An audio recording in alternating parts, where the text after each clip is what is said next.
Hello there.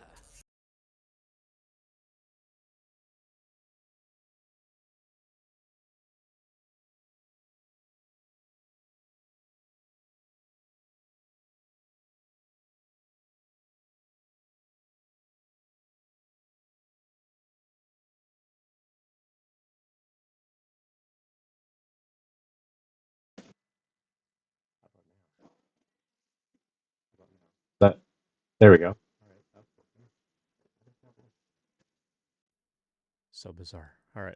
Well, welcome to the stream. I'm Ian. Y'all know me. I'm the author of this website, Tech Interview Guide. We're gradually getting stuff set up and so on. I might end up moving this printer somewhere else, but yeah, welcome to the stream.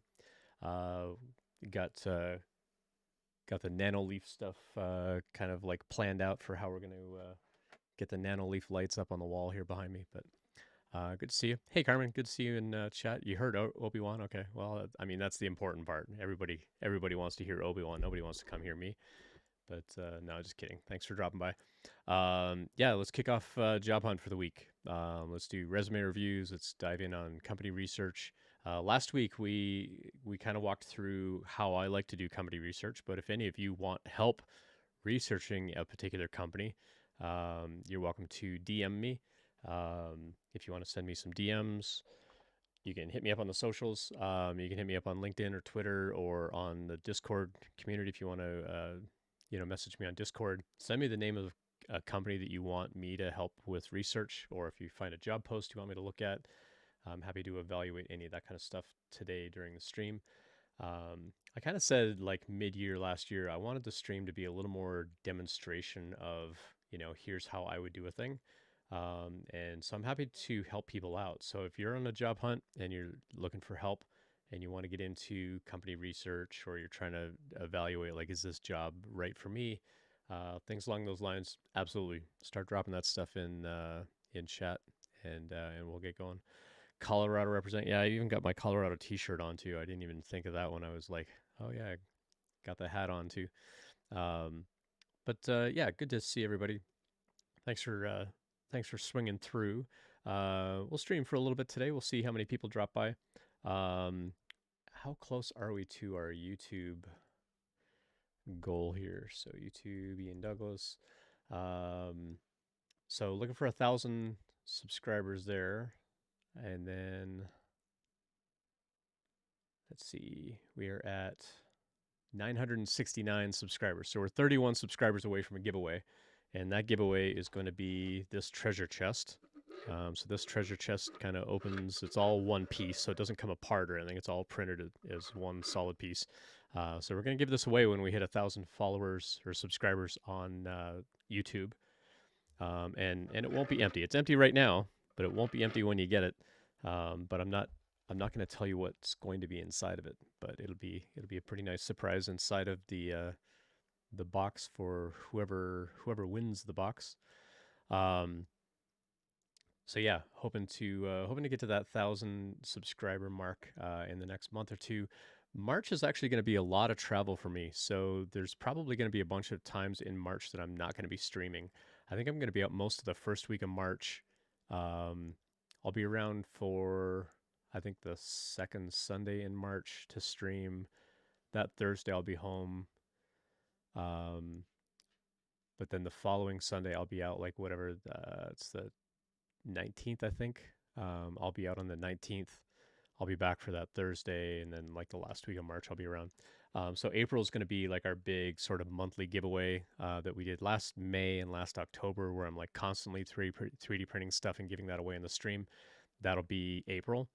But then we've also got like a handful of other like upcoming giveaways. So when we hit 1,000 people on YouTube, we'll do that giveaway. When we get when we hit our donation goal, we'll do a giveaway. And then see, we're getting not too close, but we're inching up on 2,000 followers here on Twitch. We got about 1.5K followers. We'll do like a really big giveaway when we hit 2,000 followers on there. Retro, thanks for the sub on YouTube. I appreciate that, and let folks know too.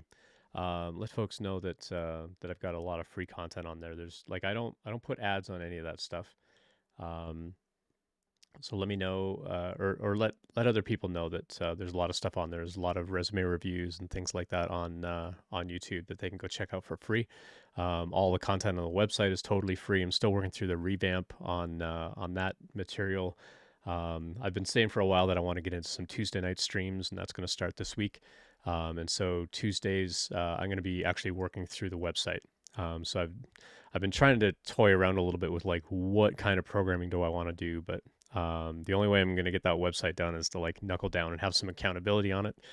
So Tuesday nights, and I may sprinkle in some other streams here or there where I'm just working on the website, and people can come by and ask questions if they want. But I want to get a bunch of the YouTube videos sort of linked on some of those content pages on the website, um, just that people can find information a little bit better on the website. Plus the YouTube linking and stuff like that will help with search engine optimizations and all that kind of stuff too. So, but yeah, feel free as always drop questions in chat if you got questions about interview preparation and things like that. I got plans for this back wall. I've been printing a ton of this hex material on the printers, so I've had one printer going pretty much full time printing like the smaller version. Then I've got a bigger version I've been printing on the Voron back here. And I'm gonna try and hang that up on this whole wall back here, and then I'm gonna mount the nano leaf lights on top of that. So I've got a layout for the nano leaf that I want to use. Should be pretty fun. It's going to be a little nerdy, but for any retro gamers, hopefully you'll all recognize what I build on the wall once that's up and running. And then the Govy light that's kind of standing upright right now, I'll probably lay that horizontally. And then I've got the other one that's this rope one right here that you can kind of see behind me. That used to be above the ceiling on that other wall. I took all that down. That's going to run across the ceiling here as well. I may actually run it around the corner and like down this other wall as well because it's fairly long. So I'll get that mounted and so on. I want to design some new clips for it on the 3D printer and actually like clip that in a little bit better on the wall. Because where I had it hanging before, it used the clips that came with it. Some of them I screwed into the ceiling, some of them I nailed into the ceiling, some of them I used sticky tape, and so it's a real pain to take those things down. And so I want to like measure everything out and just 3D print or like design, do a 3D design for a clip that I can either hopefully mount on this kind of hex wall that it'll just fit in these little hex holes. The people that design those things, they make these little plugs that go into the hex wall, um, and they just snap in. So my hope is that on the back of the nanoleaf panels, for example, that I can figure out like where exactly I need to like put these things on the back that they'll then just snap into that hex wall, and then they all join in together. That's my hope. But it's going to take a little bit of planning and so on. So it'll be a work in progress. The other thing that I'm thinking of doing is for people that subscribe. I don't have one printed here. It might actually be over on the printer right now. They've got some that are just a solid color.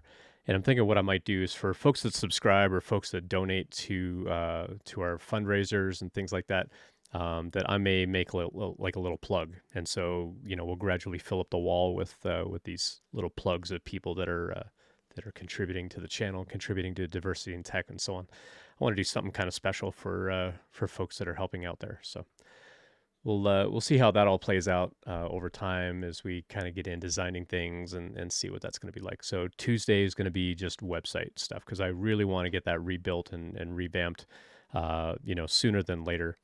I did a class on Friday for the school where I used to teach, taught them about Postman, and it was like the most active class afterwards that I think I ended up with like 20 LinkedIn connection requests, which is the most I've had in a long time.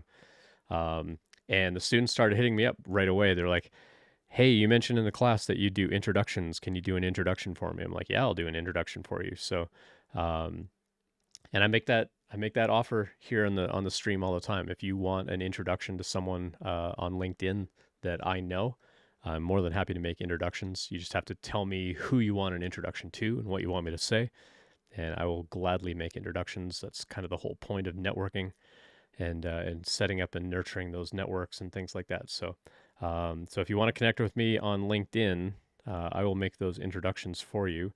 Um, The caveat there, which I guess I don't really explicitly state, is if you connect with me on LinkedIn, I also expect that you're going to reciprocate if I make introductions for you, that as you build up your network, that someday if I hit you up and say, hey, this person would like to connect with you, that you'll respond in kind and help with the introductions and help other people build their networks as well. So that's the hope, is that this is, you know, that if I help you out, that you're also going to help people out and sort of pay that forward. So but yeah, if folks want help with job hunt today, let's get into it. Let's talk about companies. Let's talk about the job market. Let's talk about job posts. So anything like that. If you got questions, drop that stuff in chat.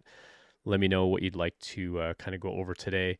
If you do exclamation point to do, you'll see the to do list, and there's lots and lots of stuff on there. But most of that to do list is like maker stuff, and it's like make a Lego kit or hang up the lights and things like that, or do some programming. But you'll see a lot of the stuff that I want to sort of get into this year on that list. It's totally public, and I've been moving things around and so on. You're more than welcome to help participate in that, and that'll be like other streams other than Sundays. Sundays are really meant to be like, let's help you with your job hunt. So if you want a resume review, jump in. Let's get you a resume review. If you are thinking about a particular job you want me to take a look at, by all means, send me a message. Let me know. If you want to ask something anonymously, you can absolutely ask an anonymous question. Just send a whisper over to the bot, and it'll show up in chat as an anonymous question. And if I miss a question, please re-ask. Sometimes I'm not always paying attention to chat. So Carmen asks, can we talk about typical interview questions and how to prep for them? Absolutely. Are you thinking technical questions or are you thinking behavioral questions? I did a mock interview with someone yesterday who wanted to do a technical challenge. And I said, well, tell me about your interview setup so far. Like, how have you been doing your interviews? And they're like, well, I haven't been doing very well on behavioral questions. But then they ended up needing help on the technical side as well. Let's start with behavioral. Okay. So with the behavioral questions, um, the good news is with behavioral questions, there's no real wrong answer with behavioral questions. I mean, there are better ways to answer things than others, but there's no like technically wrong, incorrect answer when it comes to behavioral stuff, because behavioral questions are like, tell me about a time that you worked on a team with, such and such, or this or that happened. Like, how did you handle it? They're really just asking for your background and your experience. What you have to do is you have to kind of recognize the subtext of what is it they're really trying to ask. Like, what do they really wanting to know? And I think that that's an important thing to really understand. So part of the mailing list thing that I do and the newsletters that I send out, there's a whole category of newsletter just on behavioral questions where I dive in on what are they really asking when they ask this particular kind of question. A lot of it though, you need to, so you'll hear a lot of people say like, oh, use the star method, or there's another one now that's a kind of a variant of the star method, which is like situation, the task, the action, and the result.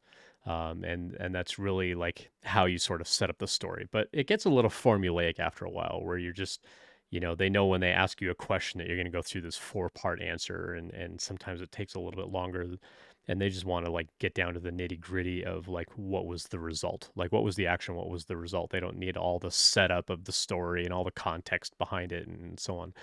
But really with behavioral questions, it really comes down to um, like in all of the behavioral questions, they're the unasked question that's not really part of the question typically is, why should we hire you for this role? And so when you're answering behavioral questions, you have to answer them with the thought in mind of, why am I a good fit for this role? Why am I a good fit for this company? How can I portray that value as I'm explaining, you know, um, like my purpose or my background or so on. So when they're asking like, tell me about a time that you were part of a software team and the communication wasn't working out well, and somebody was just unresponsive. Well, how do you tie that into the value that you bring to a company? Were you the person that sort of facilitated those conversations, or did you just wait for that other person to just sort of come to their senses? Like, that's really what they're wanting to hear, is like, how did you improve that situation? What steps did you take that you can then actively bring to the company?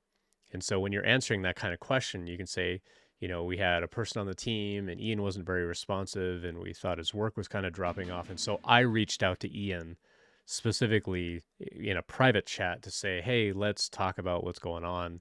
Is there something going on? Is there something that I can help you with? And so I was very proactive about that in order to reach out and make sure that they felt included in conversations and so on. I think that makes a big difference. And so you're sort of portraying the value to the company of like, I'm a team builder. Like, I work with the team. I noticed when someone was a little quiet, or I noticed when their work wasn't really up to par, and so I reached out privately. And I'm kind of that proactive type of person. And so that shows that you've got teamwork ability, you've got kind of that leadership quality, but also an empathy that you're willing to reach out to people and find out like what's going on. Is there something that we can help out with, and so on. So that's really what you need to keep in mind as you're thinking about answers for behavioral questions, is how are you portraying the value that you bring to the company. So you need to, and this is why we recommend, like, you have to practice these answers, right? You have to practice the questions. You have to practice what you're going to say as your answer, so that you have like a good story to tell, but that you're kind of centering it around like the value that you bring to a company because of that skill. Hey, Ibuka, good to see you. Thanks for dropping by the chat. Thanks for the follow, and first time in chat from Lagos, Nigeria. Good to see you. Welcome. I'm Ian Douglas. I'm the author of this website, Tech Interview Guide, and I like to help people out with interview skills and kind of share my background as a hiring manager and a director of engineering, and help people prepare for interviews and talk about companies and things like that. So if you've got any kind of question about interviewing in the tech industry, I'm happy to take any questions and provide my opinion and insight and so on. If you want help researching a company and resume reviews, anything along those lines, feel free to drop questions in chat as we go. Do I have examples of typical behavioral questions? I mean, there's going to be tons of those. There's no shortage of those online. The newsletter that I send out, and you're welcome to check that out if I can find the right. There it is. So you can go subscribe to my newsletters. um, there's a there's a whole category just for behavioral questions, and I do kind of break down like these are the top questions, and like every day or however frequently you want to get the messages, because you can go in and you can specify how frequently you want to get those newsletter messages. Every day is going to be like a new question and kind of a breakdown of, this is why we ask this question, this is really what we want to hear in your answer. But I don't teach you like, here's how to answer it perfectly. And so you still need to figure out, how do I want to answer that particular kind of question? And then, but I mean, there are going to be no shortage of guides and stuff online where we have like, just, here are the top 20, the top 50, top 100 behavioral questions or whatever. It's really about the practice. Like, how do you look at those lists? Because honestly, interviewers also look at those lists and think like, which of these questions do we think are going to, provide value or good signals for us as a company? And so they're also looking at those kinds of lists as well. So really, you just kind of need to look at those lists and try to figure out, okay, these are the general themes that like pretty much every company is going to try to ask, and then just going through and practicing those. Yeah, I'll definitely do a resume review for you, Ibuka. If you want to send it over, here's a link for it. So you can send it over there. You can specify whether you want a public review or a private review. If you want a public review, I'll do it on the stream today. Just send it over, and we'll review it right away. I think we had an anonymous question come in, but I actually didn't see it show up in chat, so I wonder if that got broken. Looks like my anonymous question thing might be broken. But I had an anonymous question come in saying, can we do company research on a particular company? So yeah, let's dive in on that. I'm going to take a hydration break here. So yeah, let me dive in on that.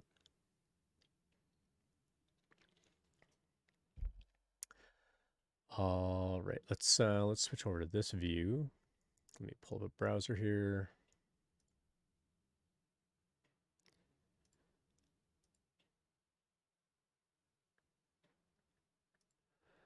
All right, so this is the browser that we used last stream where we were doing our company research. And someone asked privately, can we do some research on a company called JustProtect? So let's go see who they are. Cybersecurity management platform. So we'll dive in on this. So I'm going to pull up a couple of different resources here where I would look for who this company is. So let me close this down here.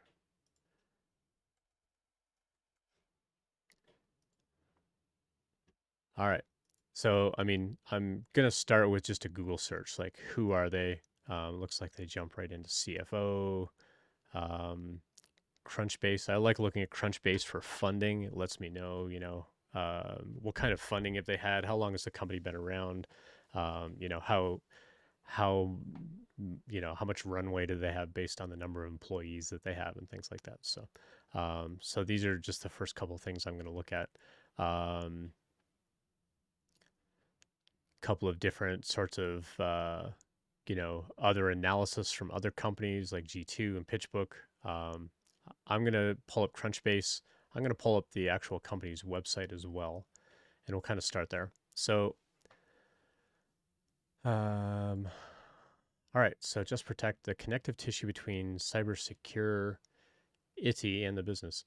Um, so yeah, it looks like they need a front end developer to work on their font justifications. Um,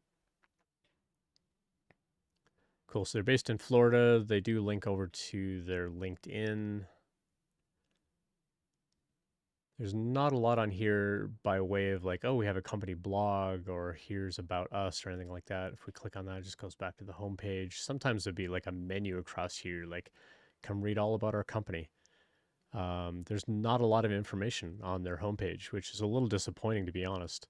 Um, they do tell you like some frequently asked questions, but there's not a lot of content on here to really sell me on like what is this all about. So we'll go through the learn more here. Come on. Oh, learn more does nothing. Clicking on that button does nothing at all for us.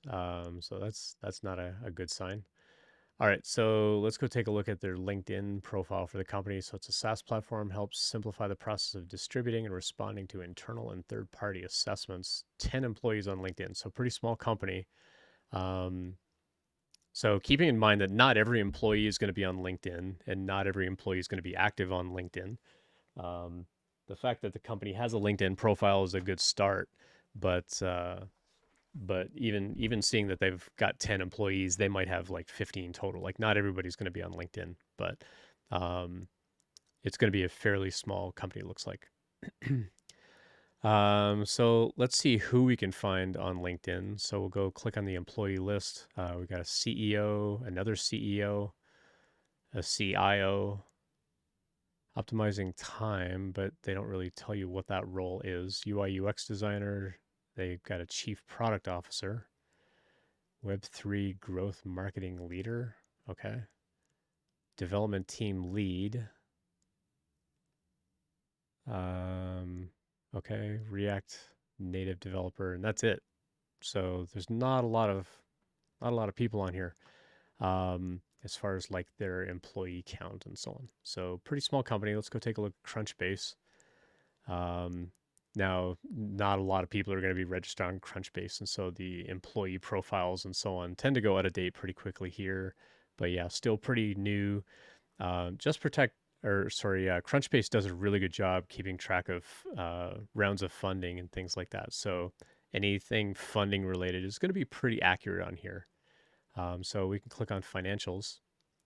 They've had two funding rounds, so we can kind of see what happens. So they got a seed round in 2020, but they don't tell you how much money they got. So that's disappointing. So they know that they raised funding, but they don't know how much. So they got kind of a kickoff in 2018. They got another round in 2020, and they haven't raised any money since then. So my guess is for a seed round, I mean, even in security, a seed round, they probably got maybe $2-3 million, probably less than $10 million. If they've only got 10 employees, you factor in each. Let's use round numbers. Let's say every employee gets $100,000. 10 employees is $1 million a year. If they raised a couple of $1 million, they're going to be almost all the way through that money by now, depending on like other expenses like hosting their platform and you know, cloud products and things like that. They're either going to need to be profitable or they're burning through a lot of cash because they haven't had any funding since the summer 2020. So they're going on 2.5 years with no new round of funding. Um, it's a bad time right now, honestly, for a company to try to get more funding. It's going to be really really tough. Um, but if your company is growing and your company shows promise and potential, um, you know, investors should be willing to give money to them. If we look at who gave them that money, it was two different venture funds. So the original fund that gave them their first round of funding, they didn't get in on a second round. Having a company give a second round of funding shows a lot of confidence in what's going on. So for me, that's a minor flag of like, oh, okay, the old investors didn't want to invest more money. Um, so it could be that it was just like a one-time, you know, kind of thing. But it would be nice to see like who was actually involved here. So um, all right. So the first one was from Dream It Ventures, and we can see that that broke down into Dream It Secure Tech and Dream It Ventures, and then these were the investors for the second round. So PS27 and Lakeland Venture. Um, so one was non-equity. So this was literally just like a loan, basically. And then the seed round here for JustProtect. These folks probably got some chunk of equity out of it. So not a lot on the financial side of it. So my worry, like some of my questions for them are going to be centered around like how much runway has this company got? Like I would be asking them questions like, hey, you last raised a round of funding like 2.5 years ago. What's the outlook looking like for another round of funding? How, you know, how much runway is left in like cash in the bank? Like if I join the team, are you going to run out of cash in 3 months and I'm going to be looking for another job again? Like what's the plan for more funding, or is the company profitable by now? Like if the company's profitable and you're making money, then you don't need to raise another round of funding. Or if there's just enough profitability that you're not really burning a lot of the cash that you've got in the bank and you've still got a reserve of cash. I would want to be asking them some pretty hard questions about that. Because if you join this company, are you going to end up being laid off because, you know, something hits and they don't get that next round of funding in time and they've got to start laying people off or asking people to take a pay cut? I mean, asking a company to take a pay cut, they're more likely to just leave the company. And so that would be like one of the number one questions is like, yeah, it's a bad time of the economy right now to be looking for a fundraise, but you know, you haven't raised any money in 2.5 years. So what's the capital situation looking like? What's the runway? Those are some pretty hard questions. I wouldn't ask those too early in the interview process, but I think that this company is small enough. Like we saw on LinkedIn, they don't even have like a head of HR. So chances are pretty good you're going to be interviewing with the CEO, and depending on, you know, if you're going for a development role, you may be talking to the product officer, the CPO. You're very likely going to be interviewing with their development team lead. Um, so probably the CEO and the dev lead. Excuse me. What's really interesting about this is they've got all these other like chief title roles like chief info, chief product, and two CEOs, but they don't have a CTO. They've got a development team lead, but not enough trust in this person to actually call them a CTO. Typically, at this stage of a startup where they have other C-level executives, they would also be looking for a CTO of some kind. So that would be something kind of interesting to think about here. If we kind of come back to here and we look at their job posts, they don't even have any job postings. Um, they don't post anything on LinkedIn.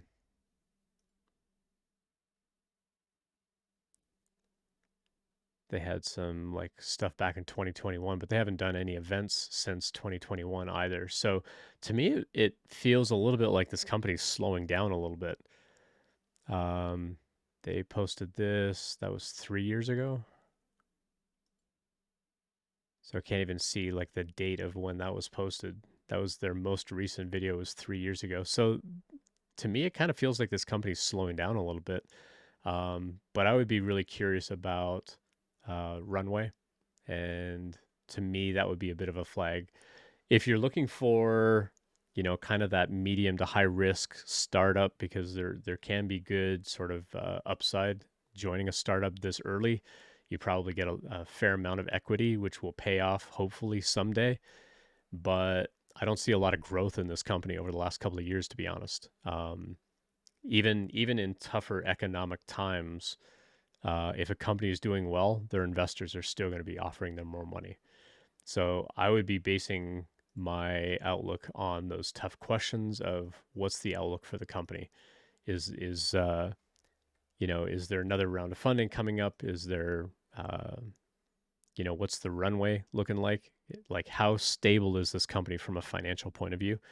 And then based on that, I would be looking at, okay, I want like a certain amount of salary, but also, a certain amount of equity to be involved in that. I usually tell people like, don't try to push for like a high percentage of ownership. Like you're not going to get a 5% equity stake as a startup employee. You might get like 1 or 2% at most, but that 1% could turn into a lot of stock options at some point with other rounds of funding that tends to dilute and you end up in stock splits and things like that. And you stick around long enough and it could work out. But right now, I don't see a ton of growth in this company to warrant, like I would not. So when you're negotiating for salary and equity and things like that at a startup, you always want the best base salary that you can. And most startups are going to try and sell you on, well, we can't match that salary, but we'll give you more equity. It's like, okay, well, that's just like that's monopoly money. Like that's not worth anything right now. I can't pay my rent with equity.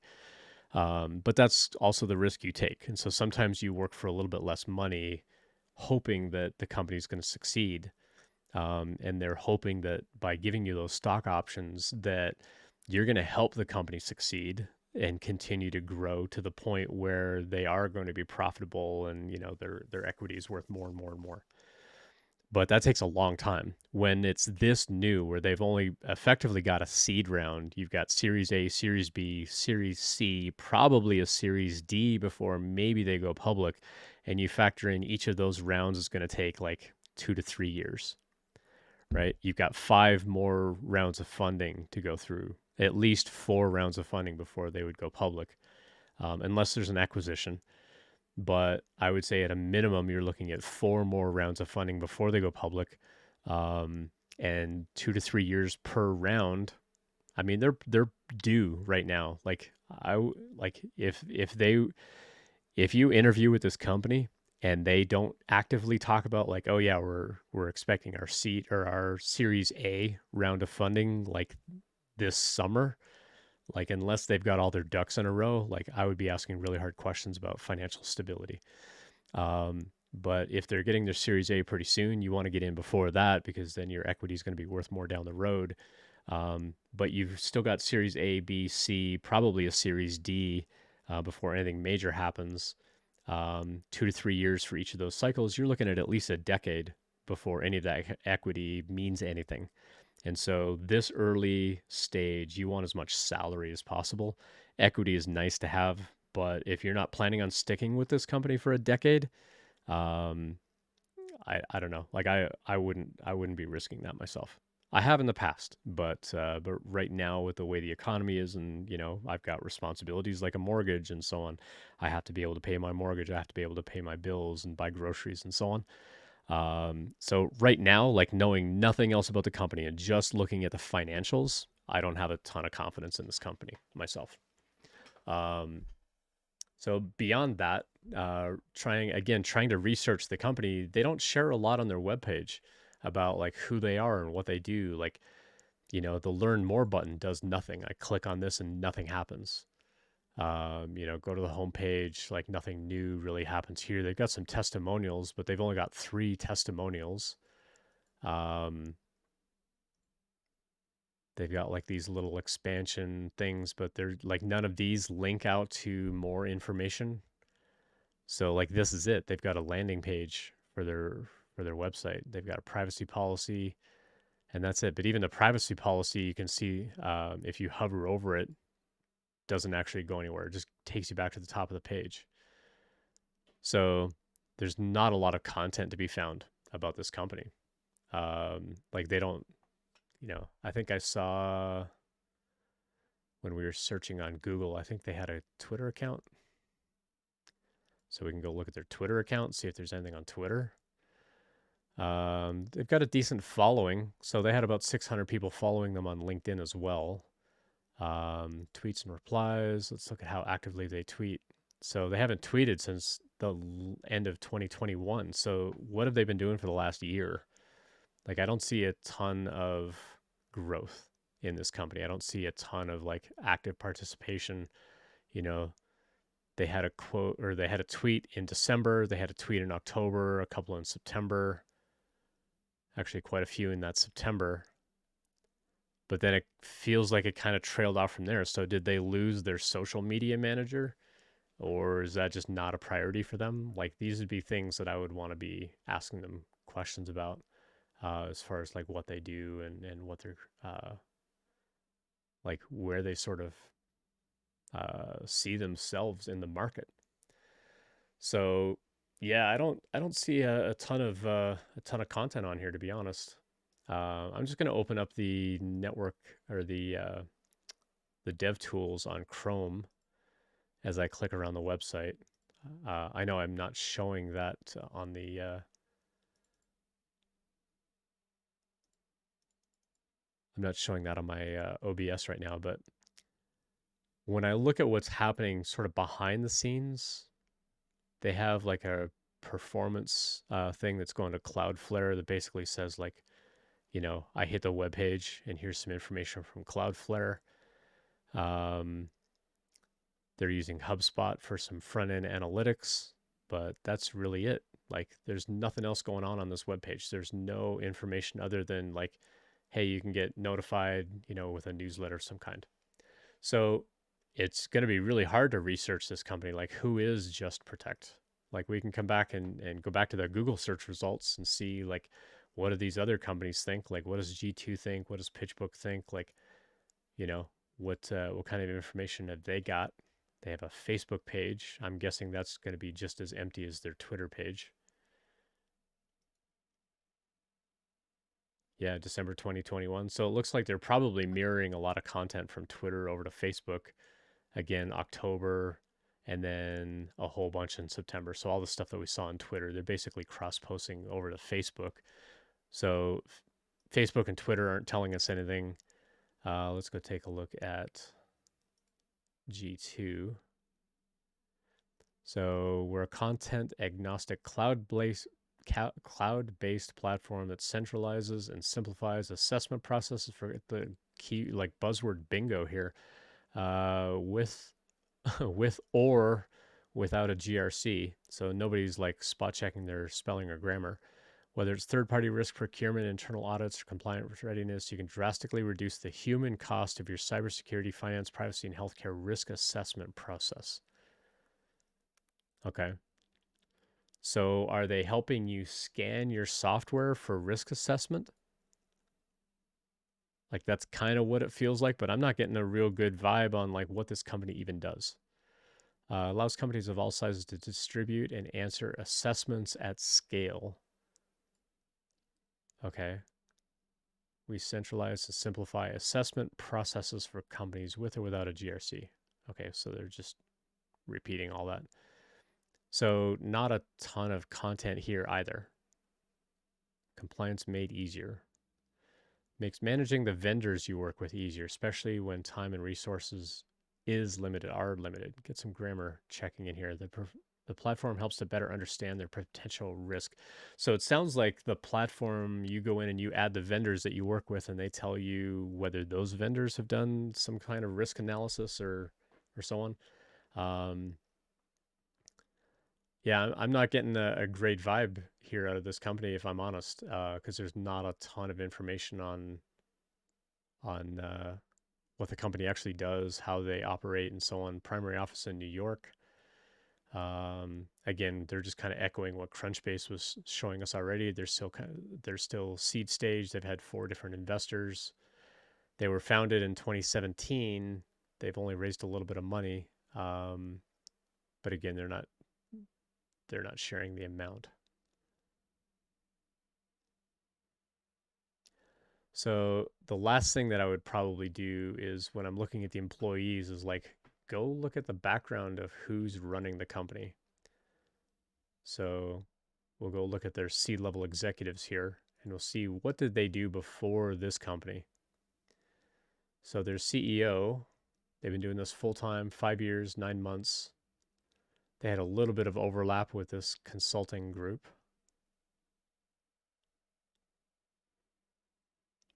Technical security consultant. So they've actually been working as a security consultant and trainer and things like that. So they've got a pretty good background. Their other CEO, I'm not sure why a small little startup like this needs 2 CEOs.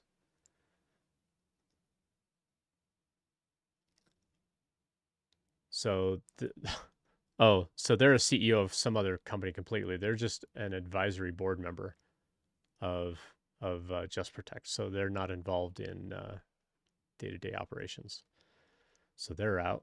So Chief Information Security, they've been there for less than a year, but no real overlap with anything else. So Head of Risk Advisory, Post Breach Remediation. So yep, looks like a good person to have hired in that role. So they got a good CISO for sure, Chief Product Officer. They've been there for a while. They started as a product manager, got promoted up into Chief Product Officer. No overlap with other jobs. So this is the only thing that they've been doing. They've been there for a year working on the product side of things, but not a ton of background on the company. It's a little bit bleak to be honest. Not a lot of information there. Um, so yeah, hopefully that helps out our anonymous question answerer or asker person. I don't see a lot of information. I mean, to try to research that company any deeper is seems a little tricky or a little dicey. They had 3 testimonials and zero information. Aside from go sign up for a newsletter, it's going to be pretty hard to dive in on anything deeper than that as far as the company goes without actually getting to know someone at the company. And again, if we go back to their LinkedIn list of employees, they have a React Native developer, so some kind of mobile app, because that's the only reason you get into React Native. Um, Specialist corporate business individual protection advisor, development team lead, Web3 growth marketing leader. Is this even their full time job? I'd be curious if that's even their full time job.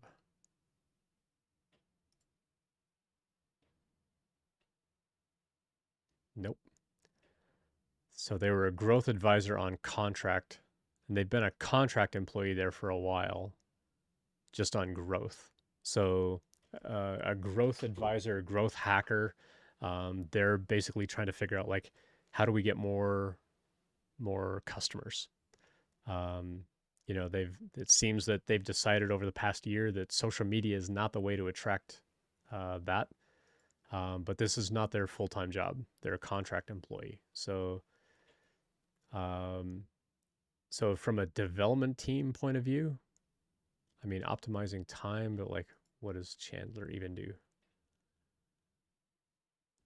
Business development representative. Okay, so they're biz dev. UI UX designer, but do they actually do programming or are they just a designer? So they're also on contract somewhere else at the same time. So they've got several ongoing things. Um, so they're just a designer. but they've also got a lot of things going on. So full time at JustProtect, but they're also on contract at this company, and they're also doing like a side gig of some kind. So again, if someone has like a bunch of things going on the side, you know, is it indicative that this company's not doing well and they feel like they've got to go do side gig work?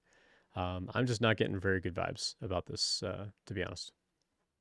So, so that would be kind of my initial thoughts here.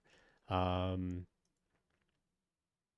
Not a lot of research to be done, to be honest. They've effectively got one developer on the team. They've got a React Native developer and a development team lead. So let's go look at Mohammed. So this has been their only gig. Um, Build and support the development team. Architecture changes to the product company internal process. Responsible for redesign of the whole platform, implementing new features. Support and report directly to our CEO. So their technical lead reports directly to the CEO. Not necessarily a bad thing in a really small startup like that. Mobile developer, Android developer, mobile developer. And so they've got two people on the team that are doing a lot of mobile development or that have a background in doing a lot of mobile development, but not a lot in the way of like, actual architecture and cloud based, kind of things. So, but that's it. They don't have any other developers on the team unless those other developers are just not on LinkedIn, which is possible, but it sounds like they've got a pretty small development team kind of as a whole. So um, not getting a real good vibe off this company. It's hard to research a company that doesn't put a lot of information out there, and their own website is really low on detail, and learn more doesn't actually do anything and go anywhere on their webpage. So that's a puts a definite little app.justprotect.co. Let's see if we can find something here. So no, you got to log in right away. So there's nothing at all unless you log in. So um, yeah, it's gonna be pretty difficult to research that company beyond that. Um,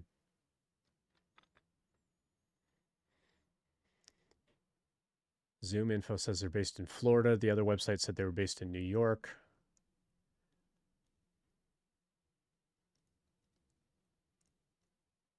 Yeah, I would be really curious to find out a little bit more about them. I would be definitely reaching out to the other developers on the team and find out a little bit more about the company before I would ever drop money and apply at a company like that. Hey, Blacksmith Pop, good to see you. Zooey, good to see you in chat as well.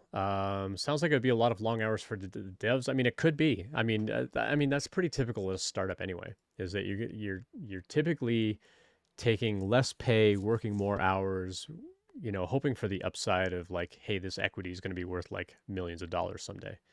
But everybody wants that. Everybody says that. Everybody claims that, and it rarely happens. Um, so the only thing I can think of, like, if this company wasn't poised for a Series A like this year, um, I would worry that they're spending a lot of money on their employees, and unless they're profitable, like, are they going to run out of money in the near future? So I would be asking some pretty tough questions if I were getting to know this company. I wouldn't apply at that company myself. Cool. Let's go back to chat. Looks like Abuka sent over a link for their resume, so let's go take a look at that.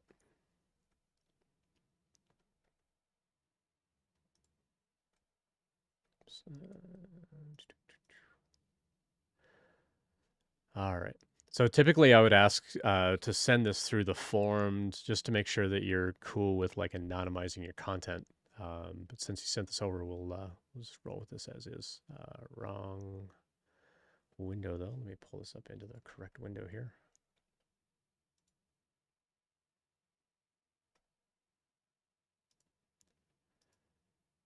Link and put the link in here. All right, so let's take a look at this here. Um, so these things don't line up when I open this up on my browser. So I would probably reformat this a little bit. People that look at this, they're going to say, oh, that's a phone number, that's an email address. So you can probably get rid of these icons at the top just to save a little bit of space. These ones here kind of line up, but again, a link to your LinkedIn and a link to your GitHub, like those are going to be fine. Um, so I don't think that'll be too hard to deal with. Blacksmith Pop, thank you so much for the donation. Appreciate helping with our diversity and tech fundraiser. Really appreciate that. I'll be matching that donation as well. So thank you. Appreciate that very much. When we hit the goal of $1,000, I'm gonna match that last $1,000, and we're gonna do a giveaway at that point. So we got a little ways to go on that one, but really appreciate it. Thank you. Um, so professional summary, we got some skills, we got some tools, I've got some work experience as a product manager. Um, so Ibuka, tell me in chat a little bit about like what kind of role are you going for? Are you looking for another product management type of role? Because that'll kind of help me kind of gauge like what kind of review you want. Like what kind of feedback are you looking for on the resume? Um, I do see a lot of different fonts and a lot of different font sizes on the resume. Now, because you're international, it does appear that you're following more of a CV layout as opposed to just a resume layout. Um, so we'll definitely talk about some of that. But I'm seeing like a lot of these little bookmark things in here that I think you could probably get rid of. Um, so one thing I would do on here is I would be really consistent with what font are you using and what font size are you using, because I see the font size change a lot. Like even on this page, it changes a bunch of times. Like this text is a little bit smaller than this text, but here you're using a non-serif font. Here you're using a serif font. Here you're going back to that non-serif font, but this is that's also non-serif, but this is a serif font. And so the first thing I would do is just highlight all of this, make everything the same font family, make everything on this resume one font size, and then go in and gradually like make your name a little bit bigger, make these headings a little bit bigger, but leave everything else the same size. Like make everything else on here like 10-point font. Um, some of the headers are off center, yeah. So we'll talk about layout and stuff as we go. But that would be that's the first thing that stands out is you've got a lot of different fonts and a lot of different font sizes, and that actually gets really tiring. Subconsciously, it's tiring for the reader to see so many different changes on the page. Like here, your email address and your phone number you have in italics. These links you've got in bold, and then you're changing up with the color. Like this shade of blue is different than this shade of blue. So I think you just need some consistency here. This heading is all caps. This one is not. So these are the kinds of things that just make your resume appear more professional. That you've spent time on that sort of thing. So that would be the first thing I would do. Go through, make everything the same font, make everything the same font size, and then I would look at the actual content that you're putting on here. So with a resume, you basically want to show as quickly as possible what value do I bring to your company? So let's take a look at this professional summary, strategic, analytical, and communicative. So this doesn't need to have a capital C on here. Product manager with 3 years of experience in product development, market user research doesn't need a capital U. Team management doesn't need a capital T. Proven ability to lead cross-functional teams and deliver successful products to market. Strong analytical. So you've already mentioned analytical up here. You don't need to repeat that. Problem-solving skills with a track record of driving product growth and profitability. So you're already talking about track record up here with proven ability. And so this comes across pretty repetitive, but also a little bit generic. With 3 years as a software engineer building software, well, that's what a software engineer does. So you don't need to mention this. Apps can be lowercase a, but I think you should probably spell out applications. So 3 years as a software engineer in tech startups and fintech. Okay, I apply a customer first approach in all products. Implementing product roadmaps and managing backlogs, which increase. So the sentence on this grammar is not complete. Implementing product roadmaps and managing backlogs, which increases productivity by 70%. It's a good quantifiable thing. Increasing productivity by 70% is huge, almost to the point of being unbelievable. Increasing a team's productivity by 70% is pretty enormous. I would be curious a little bit about like how that actually plays out. In a like manner, I exhibit intellectual writing and coding skills. Moreover, I'm willing to learn new technologies and grow my skills along with the company, an open mind and resilience to work ethic. Okay, so this can be helpful, especially with startups. Like if you're going to go work at a startup, they're going to want someone who's flexible that can learn lots of things. But I would suggest like stick with what you know and don't necessarily go into the realm of like this is what I could do. You want to show the value that you bring to the company, not a promise of something maybe. So telling them like I can go learn something new, that may be beneficial to some companies, but most of the time they want to hire you for the talent that you already have and the skills that you already have. And so I think some of this could be rewritten in a way that's a little more concise and less repetitive. That actually shows the value that you bring to a particular company and a particular role within that company. When we look at the skills and the tools here, you've got extra space in front of the product, the word product and engineering, than you do on these other bullet points. This one, product and product management, is also indented slightly. So just making sure that that stuff is really consistent. But here you're talking about product development, and here you're talking about product management, and here you've got product strategy and product operation. Like group all those all in one thing. Like your product manager, development, and put all that on one bullet point. Engineering management. Okay, we'll take a look at that in a minute. User research, market research, that's all part of product. Agile development methodologies, strong technical analytical skills. So you've mentioned that up in here already.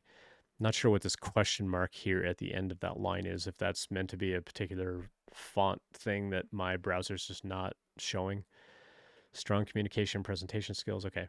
When it comes to the skills or the actual tools that you use, it's actually really hard to read when you're going from a bullet point list to then having just a lot of space in between the different things like Jira and Trello and so on. I would probably make these comma delimited, so put commas in between them instead of just a bunch of space. Having a bunch of space in between them looks inconsistent because between Jira and Trello, you've got one space. In between these ones, you've got like several spaces. In between Product Plan and Notion, you've also got like two spaces. But here it looks like you've only got, oh no, that is two spaces. But again, because of the font size and how you've got this laid out, it looks like there's actually less space between Jira and Trello than there is between like Trello and Product Plan. And so I would just put commas in between these instead of trying to put them in spaces. And then make sure that these are grouped into like logical types of tools. Also, Jira and Trello, I don't believe are all capitalized. Now, if you're capitalizing them to sort of stand out, I would use bold instead of putting it all in caps.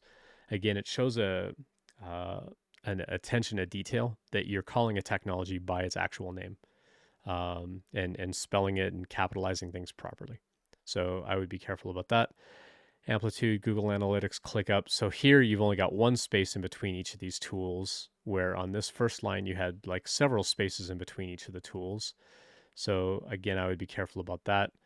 Um, but then you're also mixing like just general product tooling in here with things like, you're listing SQL in here, and then getting into like some of the actual coding technologies. JavaScript is spelled incorrectly. React.js is react.js. GitHub is a capital H. So again, just looking for the consistency on those. But I think it's also important to kind of figure out like what role are you going for, and how are these skills and tools showing that you're good for that job. Like if you're going for just a product manager type of role, you probably don't need to list your software development skills on here. I would probably take that stuff off. If you're going for a software developer role, then yes, you would want to promote those skills, but that would be at the top of the list, not at the bottom of the list. So, yes, it's okay to show that you do have those additional skills if you need to fill up additional space on the resume. Generally, though, I would advise don't worry so much about filling up the space until you get like the critical things on the page that show the value that you're bringing to a particular skill or a particular company. Um, Blacksmith Pop asked a question. I was told 13, 14 years ago to not put anything special on your resume, like hidden tables and fancy formatting. A recruiter said they load the resumes in a database. Sometimes the text stripper will not read everything because of the formatting, and the recruiters may not know it didn't load, and you just get skipped. Yep, I agree. And so you do have to be really careful about this. And so that's why when I do a lot of these resume reviews, I like to sort of highlight the text and see like how does this stuff sort of highlight? Like does it group all of these things together as I go through and like highlight these blocks? I've seen some resumes where as I'm like scrolling and I go to this next word, it'll actually start to highlight all of the stuff down here, and that's indicative of the tool that built the PDF file didn't do it well. Um, in this case, like it seems to kind of go top to bottom well enough, and it doesn't seem to be jumping around. So I think that from that layout point of view, that's okay. But yeah, I've seen a lot of people do what we call keyword stuffing, where it'll be like a white page, and so they'll use a white font and like a 1 point font, and they'll just put like a ton of keywords on there. So it like anybody looking at the resume won't see them, but the applicant tracking database will say like, oh yeah, this person said C sharp and .NET, even though there's no C sharp and .NET that I have seen yet on this resume. And the problem with that is if you show up as a search result, for C sharp .NET, and they find your resume and they start skimming through and they don't immediately see, oh, this person's a C sharp developer. They're like, okay, skip. And yeah, you're going to get passed over because you're putting keywords on the resume that aren't relevant for the role that you're applying to, or your resume is in the system for a role that you're not actually qualified for. Because if you actually knew C sharp and .NET, it would be listed as a primary skill, and you'd have project work or you'd have like actual professional work to back up that you actually know that. And so yeah, you have to be really careful about like trying to hide keywords and things like that. So again, just highlight all the text, make it all the same color, all the same font, all the same font size, and then gradually introduce other formatting on here. And then kind of the general advice that I give on the channel a lot, and so apologies to the handful of viewers that hear me say this over and over again. You want to make a really big resume with all your skills, but when you go to apply for a job, you want to trim it back down to a smaller resume for a particular company where you're customizing it for that company. You don't necessarily want every skill and all of your background and so on there because it's not going to be as relevant. And even though the CV format tends to be tell me everything you've ever done, ever, I think you still need to be able to promote the value that you bring to that company with the immediate skills and so on that you have practiced, that you know really well professionally, that you can use on the job, that you've actually used in a professional setting by sort of stripping away the things that don't matter. So again, if you're going for like a product management type of role, it's probably not as important that you're highlighting the development work that you've done. Like, yeah, as a product manager, you understand about Git and GitHub, and having a development background will help. Uh, it'll help you be a good manager because you'll understand what your employees are going through, and you'll kind of get a sense of like, oh, that timeline's really off. Like Ian said that thing was going to take 8 weeks, but I've built something like that and it took me like 2 weeks. So something's a little off with that estimation. Let me go follow up with Ian and find out like why is that actually like, why did you say 8 weeks? Like break that down for me into more detail. And you can sort of get more information that way. Um, so being able to use that in a way that communicates the value that you bring to a company is important. But on a CV, I would start by showing the important, relevant content for a particular company, and then filling it in with other detail later on that are maybe unrelated skills. Um, Conquer and Joe was asking Chad, is it valuable to just list skills in its own section in a resume? I have my skills listed next to the projects that I use them in, Is it okay to list skills that were never used in a project? It's okay to list skills that you didn't use in a project, but they're probably going to wonder like how you've actually used that skill. Um, so when I see a resume, I like to see skills right at the top, because when I'm hiring for a particular role, I want to see like, do you know that skill? Like I've got a bunch of skills in mind that I hope you have. I want to find that right away, and then I want to see where you've used those skills. And if you list a skill that I don't see anywhere else on the resume, I start to question like, do you actually know it well enough to speak to that skill in an interview if you don't mention it anywhere else on the page? That's also where, when we read a list, like as human beings, when we read a list on a resume like this, the first thing that we read, like right close to the bullet point, we kind of read top to bottom, left to right, as far as what I call strength order. So to me, that would say I know Jira and Trello better than I know SQL and Balsamic. But I know Jira better than I know Notion, and I know Airfocus better than I know Product Board. But I know Airfocus and Product Board better than I know Canva. And so that's how we naturally sort of process these lists when we're looking at resumes. So by listing a skill that you don't speak to elsewhere on the resume, I would put it at the end of the list or the bottom of the list and say, I also happen to have these skills if you want to ask me about them, right? That's kind of what I would perceive here is like, okay, well, you're applying for a product role, you've got programming skills, okay, but that's not really relevant to the role that I'm hiring you for. It's cool that you know that, but it's not relevant. Like that's not going to increase your pay or anything like that at this job because I'm not hiring you as a developer. I'm hiring you as a product manager. So similarly, if you're a developer and you list all these other skills, and then you also mention you have some product management skills, or you've used, some other kind of technology, but you don't speak to that anywhere else on the page, I'm probably going to look at that and go, oh, okay, you claim to know that thing. It may or may not up in conversation, but I may also ask, like, hey, I noticed that you added this skill on your resume. Where and how have you used that, or is that just something that you're learning? Because otherwise it does come across as that keyword stuffing thing that I just talked about, where you're putting keywords on the resume, maybe to hit on a search, so that someone's going to look at your resume and go, oh, you know what, this person might actually be a good candidate for this other job.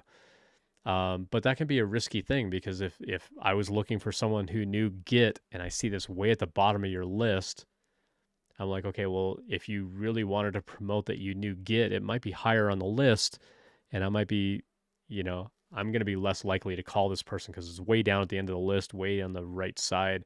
Maybe you don't know that as well as other tools, and so that might be a disqualifier, and I might pass on a resume from there. Hey, Bo, dude. Yeah, you're welcome to send over a resume if you want a resume review. You can also send it over to this link, and I'll do more reviews today for sure. Conquer Joe says skills at the top, interesting. I'm gonna have to work on my resume again. How important is your profile summary then? Should it be right at the top or on the resume at all?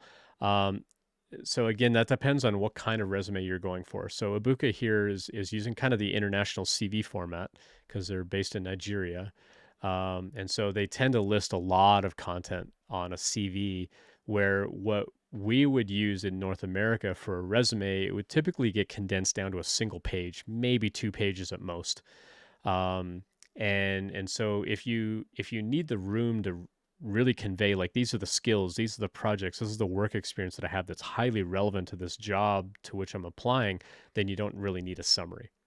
If you're new in the industry or if you're shifting a career from, say, product management into a developer role, maybe a very brief summary explaining why you're making that transition or why that transition is making you a better developer for the role at Acme Inc. To which you're applying. That would be a better use of a summary. This is good background for a CV, but I wouldn't put a summary this large on a North American resume at all. In fact, I typically tell people for a North American resume, take the summary off unless you're doing a career change and you really want to promote, like, I spent a year in QA so that I would become a better developer. I have a deeper understanding of how systems communicate, which is going to be important for this role at, Acme Inc. And I would literally put that as my summary statement because it's showing immediate value that you're bringing to the company. Like I did this on purpose. I did this with intention to be a better developer to apply for this particular job at your company. Um, all right, well, let's dive in here. So, product management, they've been doing this role for almost 2 years. So a couple of things is there's a lot of different levels of indentation here. So all of these, kind of line up here on the left. There's a tiny bit of extra space between where the W starts and where the P in the product manager starts. But then you're indenting again for the location, then you're indenting again for the bullet point. I would probably bring this bullet point all the way back to where it lines up with these bullet points. Otherwise, you're using up a lot of extra space here that you don't need to. Collaborating with the marketing lead, CTO, research lead, other stakeholders to define and develop functional specs, system design specs, product strategies that are consistent with the company vision. That's a good statement. It's a little bit generic, but I think that that's fine. I mean, this is your role in a single bullet point. Conduct formal reviews, informal reviews, gather, analyze, and validate business and technical requirements with stakeholders to develop backlogs and update roadmaps. Okay. I joined the business developer team and marketing team on weekly basis is spelled IS, not ES, in conducting user research on our users and target users both in-house, in person, and online to better understand user needs. Okay. I maintain the product roadmap. So here, roadmap, you've got all as one word. Here, you're using hyphenated. I would probably be consistent and use roadmap all as one word and change this one up here. I maintain the product roadmap and backlogs to get updates from different teams to make sure they're updated with their various tasks. I conduct daily stand-ups for every team and review the goal and objectives for our products. So you kind of already talk about this stuff in these other bullet points here, where you're talking about backlog and roadmaps and meeting on a regular basis. So this gets a little bit repetitive. I'm also not sure why there's a blank line in between these bullet points. And then again, with the indentation, you're kind of like backing up and you're going to, um, now, I'm not sure if Kopali is the company name or if that's a city name in Lagos. Um, Looks like that might be the name of the company and Lagos is the city, maybe. Um, but here you're promoting yourself as a front end engineer. Here you're a front end developer. If you're applying for a product development role or product management role, you don't need to tell us so much information about being a front end engineer. So again, you need to decide like what kind of role are you applying to. If you're going to apply at a startup where you're going to be doing product and development, like actual software development, then put all this stuff on a CV. Yes. If you're applying for a product manager, product development type of role, I would minimize the front end work here to like maybe one or two bullet points at most, and keep like the keep the most quantifiable information as possible. Like saving consulting fees of $800 and 20 hours of labor, like that's great. Increase users by 20%, that's great. You probably don't need to talk as much about the other things on here. Also, you've got a lot of extra space in between these bullet points. These bullet points, you don't have any extra space vertically in between them. So, again, from a consistency point of view, you want to make sure that you're staying consistent on that. You could probably also combine the title and then put comma and then the name of the company and the location and then put the date and have that all on one line. There's no real need to like move this onto like multiple lines. Otherwise, you're just taking up vertical space here. Education, Bachelor of Science in Computer Science. Again, you've got a lot of like different indentations and things here by having the logo on here. You've got this extra space here between like Bachelor of Science and the word computer science. Like there doesn't need to be that much room in here. Honors and awards, you've got a stray bullet point here at the end of the line. Um, it looks like maybe you meant to format this the same way that you formatted this, but it didn't come through that way. So again, just like having a consistency on here is going to be really, really important because you're kind of going from like a single column format to back to a two column format that you sort of mimicked here. But like even your bullet points are different sizes. Like these bullets are different size. Like these bullet points over here, these bullet icons are actually larger than the ones over here. These ones are a little bit smaller. These ones are also the smaller size. These are an even smaller size. And then you're sticking with a really small size, and then this kind of goes back up to that medium size. This goes back up to the medium size, and then you're back to the really large bullet point. Like the actual bullet itself is really large. So again, from a consistency point of view, like people are going to look at this resume and go, there's something off about this. They might not be able to recognize like, oh, that bullet point's bigger or smaller, but mentally they're kind of making an acknowledgement that there's something strange, like there's something weird about this resume, and they're more likely to pass on that. So again, with the certifications, keeping just the certifications that are relevant to the role for which you're applying, I think would be really important. So what I would probably do is, having all of this stuff on a long form resume is okay, but I think because you've got a background in development and you've got a background in product, you need to kind of decide like, do I want to stay in product or do I want to stay in development, and maybe make two different resumes. So if you want to apply for a development role, you've got a development resume. And if you're applying for a product role, you have a product resume, where what you're talking about on that resume is like the relevant skills about that role. And then maybe on page two, you're saying, by the way, I also have a background in development. Here's some development that I've done, and the certifications and the skills that I have that are development related. Just that way, everything on page one is highly relevant to that job. Same thing with the development resume.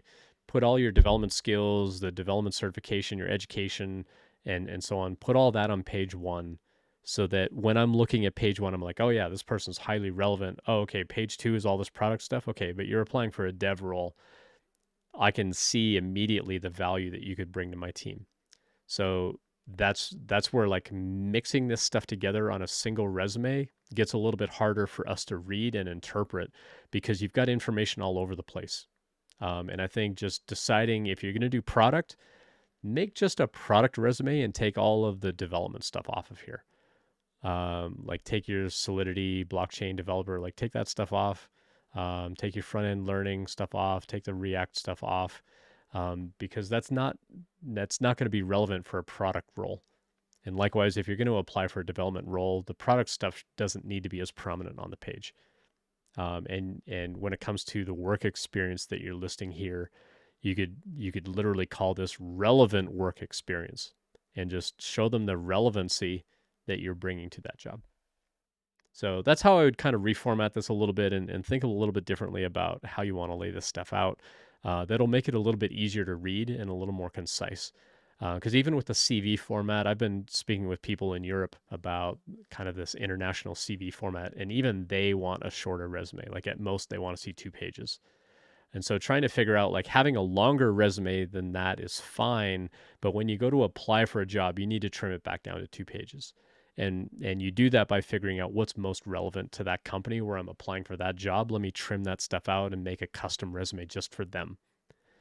And then if you apply for another job, you make another copy, you trim that down, and you've got a custom resume for them. And so you want to do that for as many companies as you can. Once you have this long form resume and you've kind of got the formatting built out, it only takes a couple of minutes to go in and go, yeah, okay, this isn't going to be relevant to them. This isn't going to be relevant to them. And you bring it back down to that 1 page or 2 page resume. Blacksmith Pop says, I've heard recruiters only spend 20 seconds on a resume, so I try to list all my core skills at the top, and then fill in the details, but I hope to never have to job hunt again. Yeah.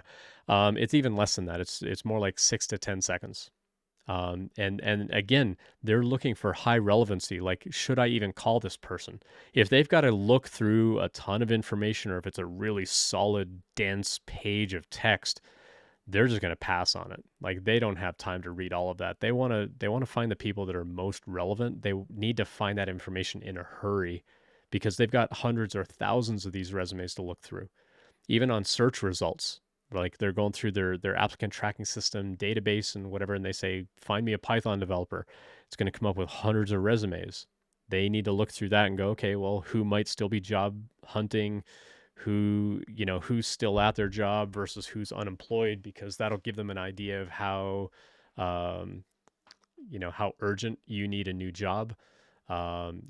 If you're already employed, they can probably take some time to go through that interview. If you're unemployed right now, they probably want to hurry up because you're probably interviewing at a bunch of places. So they take all those kinds of things into consideration as they're scanning through those top results.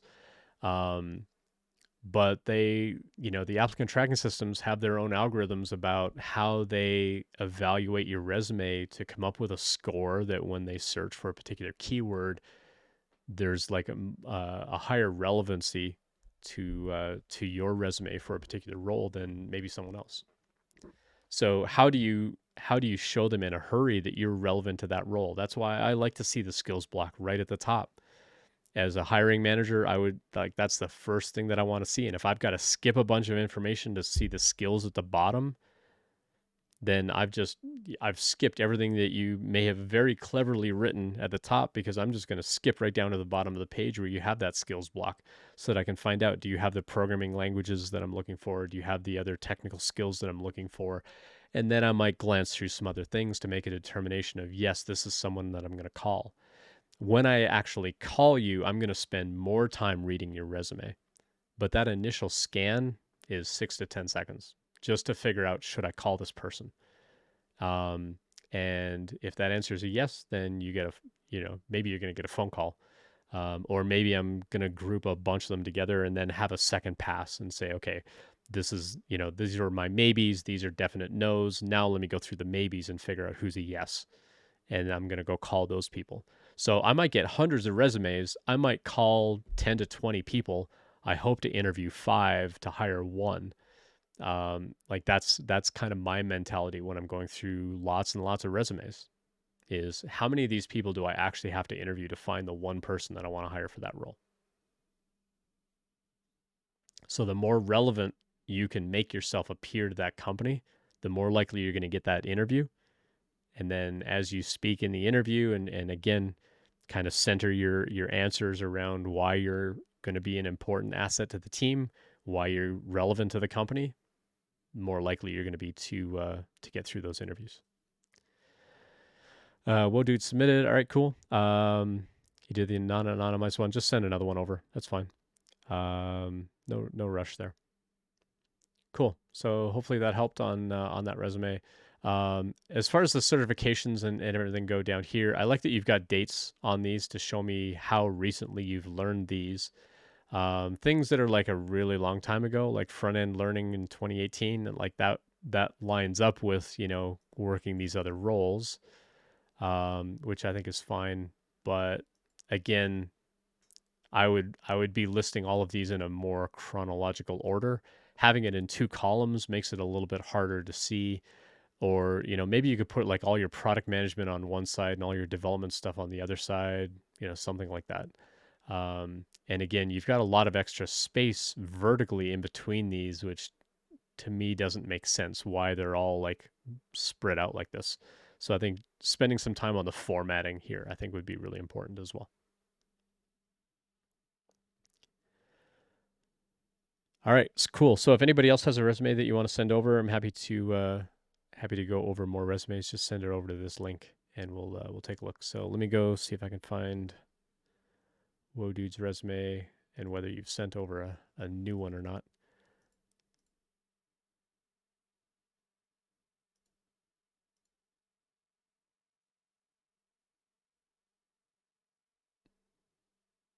All right, looks like I found the anonymized one. All right, so let me pull this one up here. Make sure it is anonymized.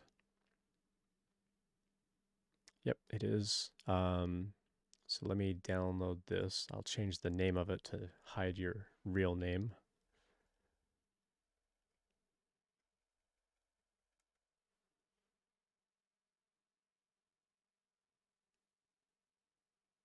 And then we'll go into the detail as I pull the thing up here. So let me pull that up here in my browser.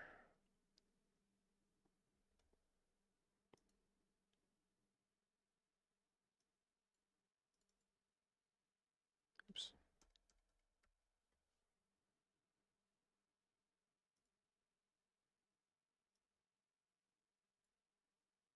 All right, so here's our anonymous resume from Whoa Dude. So let me go back over to the notes. All right. Let's see. Junior developer.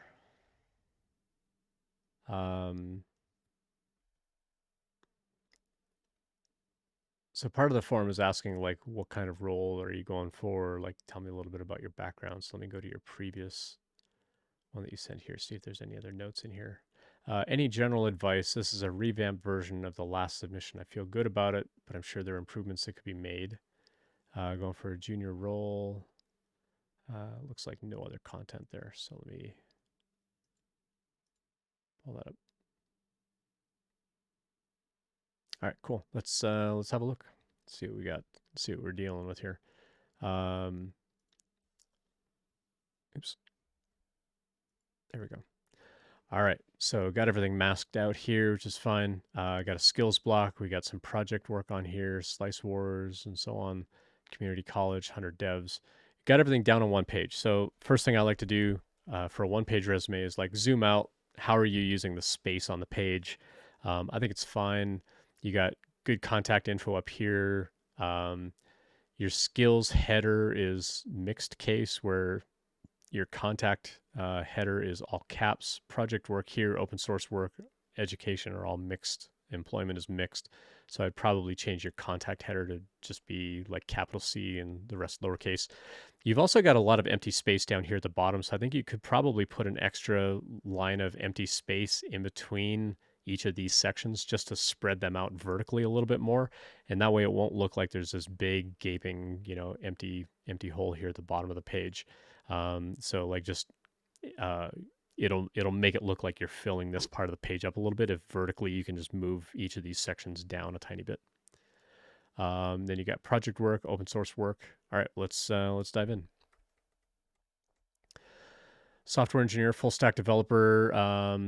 Personally, and this is just my personal thing, I hate the vertical bar as a separator. It's actually very interruptive to read. I would just put commas in here instead. Um, I think some people don't mind it as much. Me personally, I'm just not a fan of the vertical bar. I would rather just see a comma in here. All right, well, let's dive in. So you got JavaScript, TypeScript, React.js. So make sure that you're adding .js on here. Node.js is dot lowercase js. I think Express is just Express. I don't think it's Express.js. MongoDB is done well. Postgres is done right. GitHub, capital H, HTML5, CSS3, NPM, Netlify. NPM, is that really a skill though?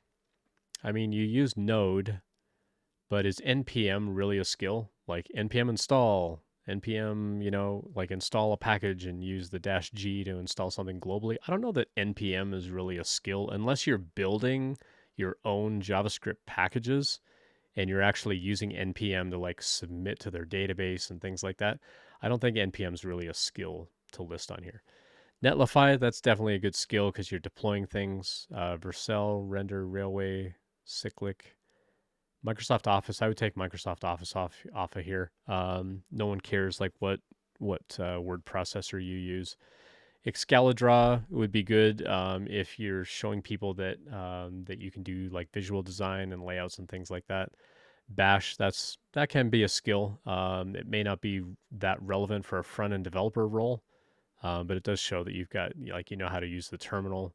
But if you're doing stuff with Node.js, then I kind of already know that you know that. Authentication, authorization. Um, I don't know that that's really a skill. I mean, it's something that you know how to implement.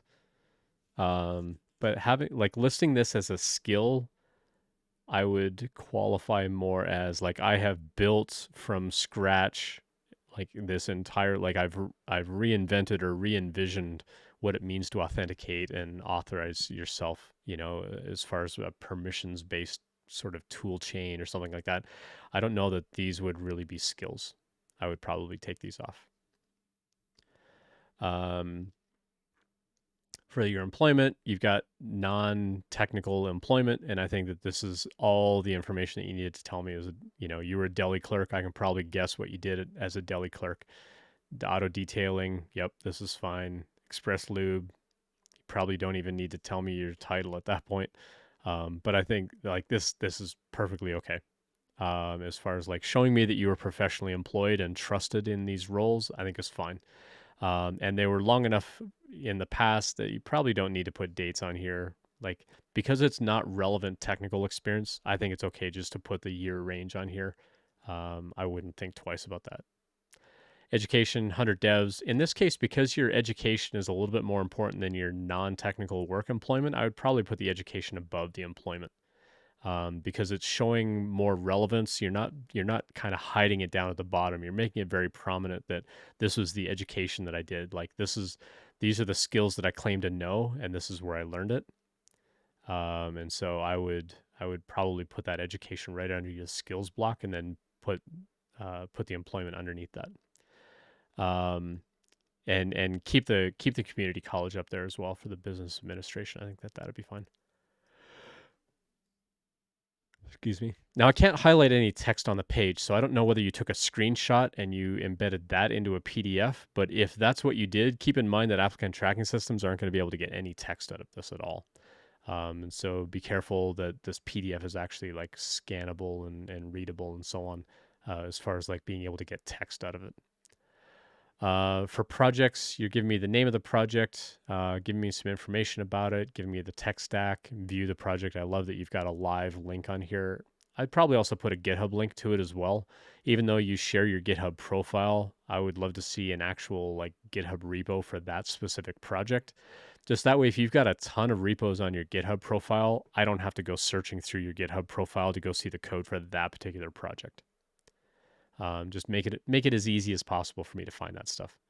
Like literally just make a link, just call it GitHub repo and just link straight over to that repo. One thing that I would like to see on here is, are these projects solo projects or are they group projects? If they were all solo, that's okay. Like there's nothing wrong with it being a solo project. But I would love to see like which of these did you collaborate on with other people. If you're looking for a remote role, showing that you've got more solo project work will be really important because it shows that I can trust you to finish something.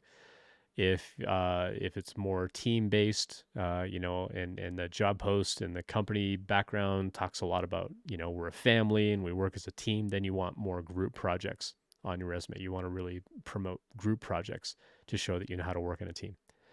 Um, you just used GMP to layer covers for personal info. Oh, I see. Okay, so it's just a screenshot. Okay, that's fine. I use projects are solo. Open source is group work. Okay, gotcha. So the projects, yeah, I would just say like solo project. Um, so how I would change up what you're doing here. So Slice Wars, I think you do a pretty good job telling me like the very first opening statement is like, what does the user use this for? It's an app for voting on preferred local pizza restaurants. Great. Tool Belt, a drag and drop productivity app designed to min max efficient use of time. Doesn't really tell me from a user point of view, like what does the user use this for?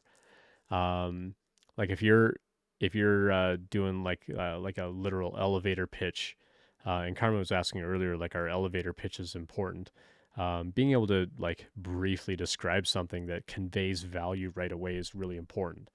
Um, Being able to explain in a hurry, like this is what I built for this particular kind of user. This is why it's important for that kind of user. I think sends a clearer message that you care about the user experience and that you have user empathy.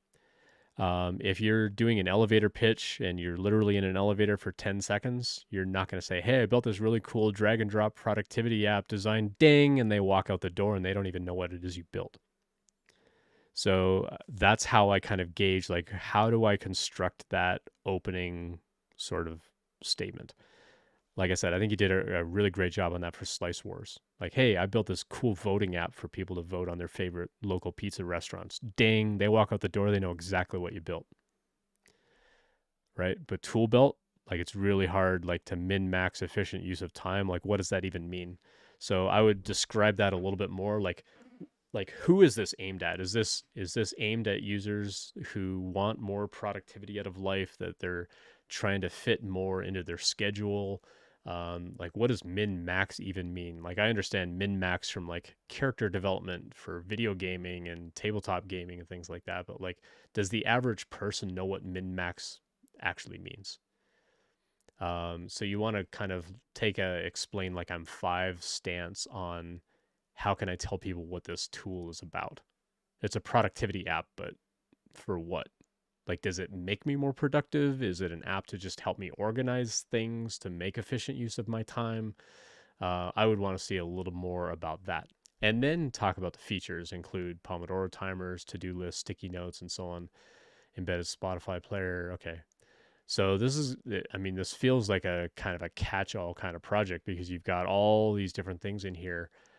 For me, I mean, Spotify does not equal productivity because I get sucked into just listening to Spotify and I want to go find the next song, as opposed to like maybe you promote sort of lo-fi background, uh, playlists or something like that to help people focus on things as opposed to coming up with their own playlists. Because my playlists would distract the heck out of me from getting work done.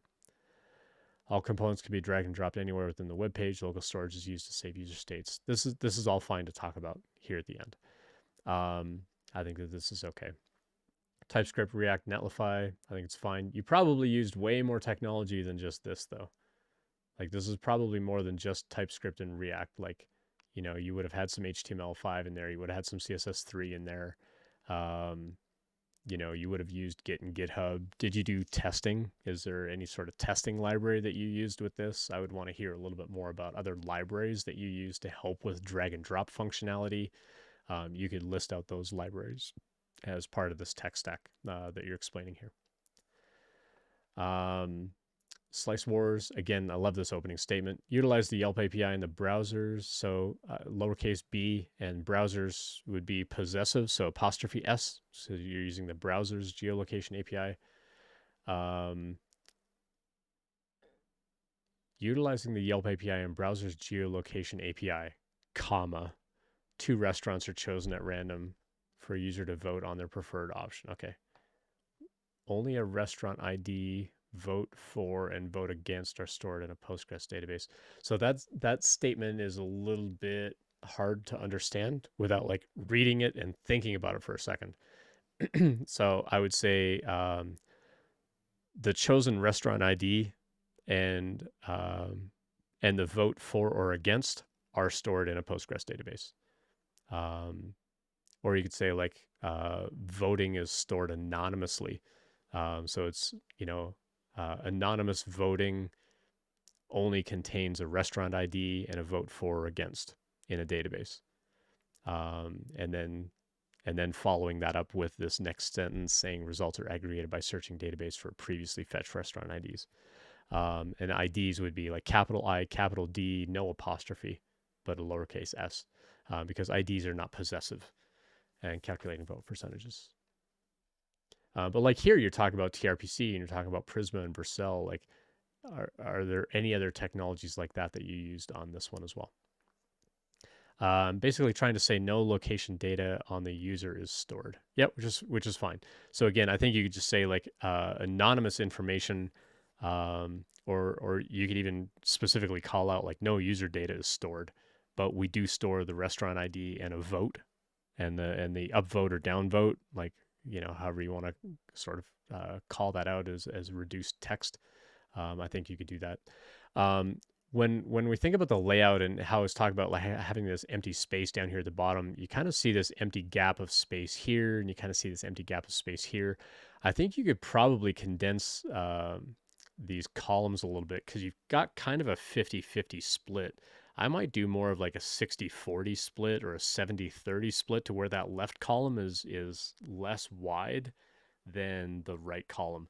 I think it'll help give you a little bit more space to talk about these projects and explain a little bit more about these things a little bit.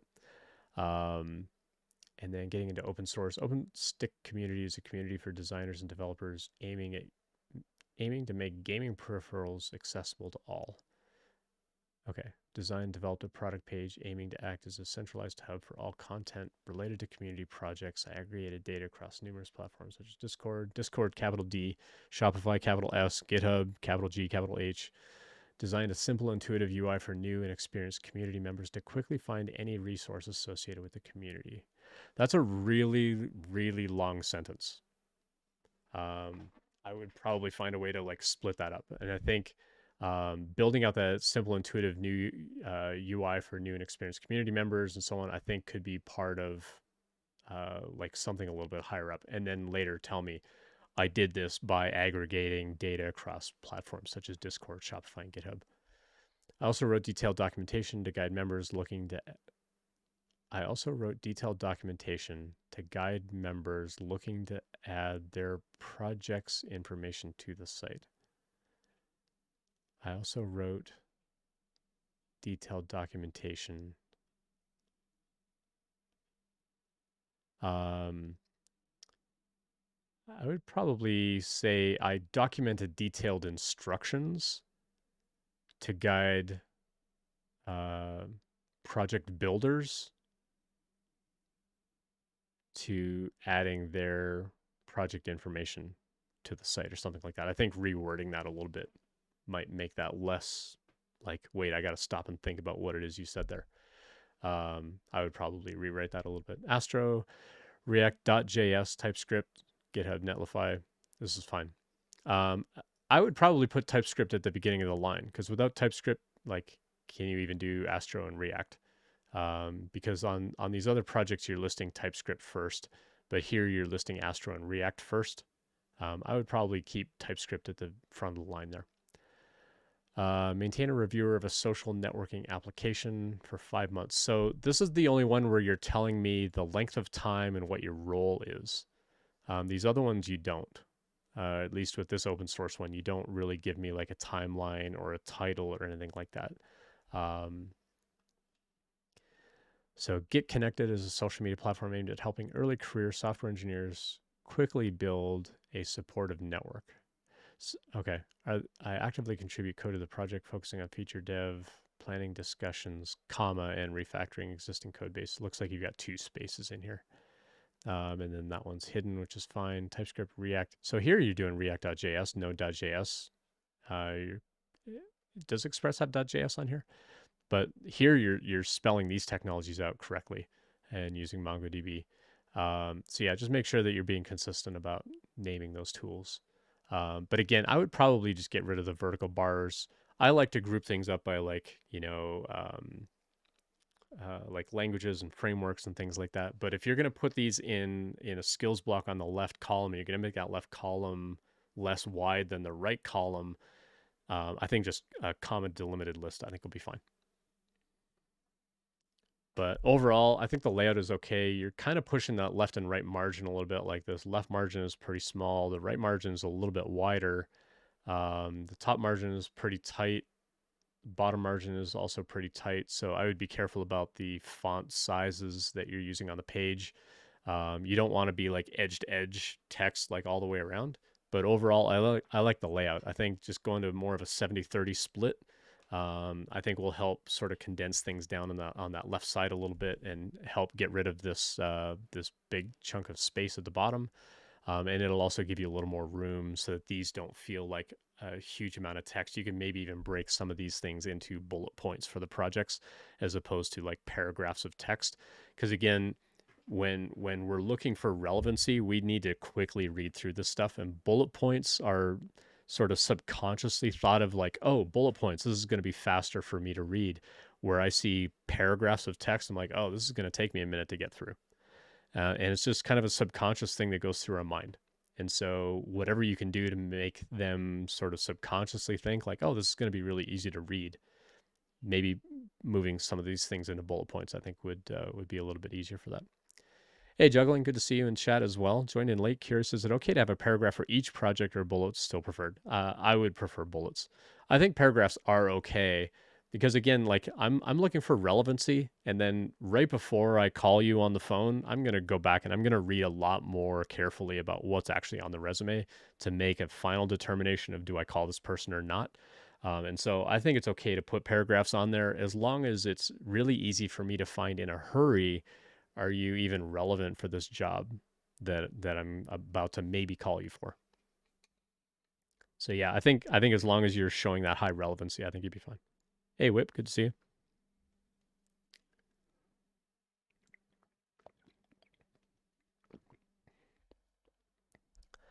Honest answer, would you call me? I mean, what role am I hiring for? I can't really give an answer to that.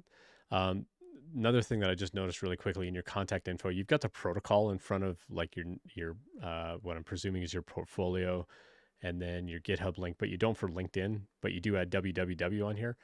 I would probably just have the protocol and the site, and for LinkedIn, just change out the www dot for just https colon slash slash, um, and not put the www on there. Um, So would I call you? I mean, if I was hiring for like an entry level development role where I was hiring specifically for TypeScript and React or Next.js, you show a decent amount of relevancy. But there are a couple of little things like, some places you're calling out React.js. Here it's just React.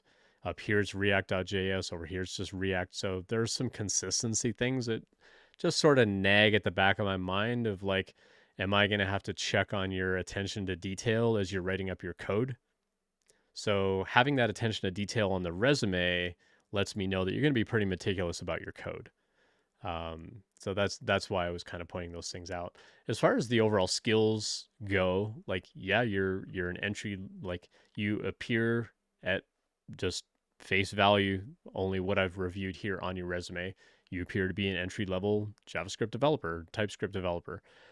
You do mention JavaScript primarily as your language, but everything that you're listing over here as your project is TypeScript. So I would say that if you were applying for a role that was only looking for JavaScript, you're going to need some projects on here that actually call out JavaScript as opposed to TypeScript. Most people, like most hiring managers are going to be like, okay, yeah, that's the same thing. Like you'll be able to transition back into plain vanilla JavaScript just fine, or maybe we're going to transition into TypeScript or whatever, that's fine, but you're listing JavaScript here before you list TypeScript. And as we said on the previous resume review, the way that you list things, we kind of read like JavaScript better than TypeScript, but all of the projects that you've got on the page are listed as TypeScript projects. So if you really knew JavaScript better, why don't I see JavaScript projects on here? So that those kinds of things will stand out as just kind of a kind of thing. Not necessarily as a bad thing, but it's like you claim to know JavaScript, but everything that you're listing on here is TypeScript. So I would maybe list TypeScript first as a skill, and then put JavaScript second, if you really want to promote yourself as a TypeScript developer. You're also calling yourself full stack developer. This project is entirely front end. Slice Wars is kind of full stack. The open source work here, for your project work, I mean, to me, it appears to be just front end. This one is also full stack, so that coincides, as a full stack developer. Um, so would I call you? I mean, it depends on what role I'm actually applying for and how relevant this would be to a role. So one website that I would kind of throw out there as a resource, if you haven't already seen it, I'll just mention it really quickly, is jobscan.co. um, that will allow you to upload your resume and the text of a job post, and it'll tell you how relevant your resume is for that job post. And it'll give you a score based on its own algorithms of looking for the keywords and things like that, and how much of the keywords that they find in the job post do they see in your resume, and they'll give you some pointers there. They'll give you a couple of scans for free if you promote them on Twitter and so on. They'll give you like additional job scans for free. I mean, I did it for my own job hunt a year ago, just to see like, oh, what is this? How does this sort of relate to these jobs? I picked up enough with like 3 or 4 scans that I'm like, okay, I got the gist of like what to look for as I'm building out my resumes with updated algorithms and things like that, which also helped shape a lot of the advice that I give on the channel over the past year. And then because I promoted them on Twitter, they're like, oh, we'll give you more scans. And like every month now, I get an email from them like, hey, come back. We'll give you like 5 more free scans. So once you sign up, like they'll give you free. Like you don't have to pay for their service. Just let it sit for a couple of weeks, and they'll bug you, and they'll come to you offering you more free scans. So you don't have to pay for their service. But I would start by like, if there's a job post that you want to go apply to, go put it in their website on JobScan, upload this resume, and let it tell you like what it thinks as far as relevancy. But yeah, there were a few things on here that I would change as far as like put the education above employment. I would remove the authorization, authentication stuff on here. Now, if you're doing things like OAuth logins and things like that, I would list OAuth as a skill, but authentication, authorization, I don't really feel is a listable skill for something like that. Whoa, dude says I move across the country on Tuesday. Now some stuff to work on during my layover. Thanks so much. Happy to help. Good luck with the move and good luck with the job hunt. I know you've been at it here for a little bit, so good luck with that and good luck with that move across the country. Hope it goes good for you. Again, if anybody else wants a resume review, go ahead and send that resume over. I'll go take a look at a couple of these. So I'm just going to go in and I'm going to mark those as done over here. Because once I finish with these resume reviews, I delete all your data out of the form that you sent in. So thanks for sending that over. Um,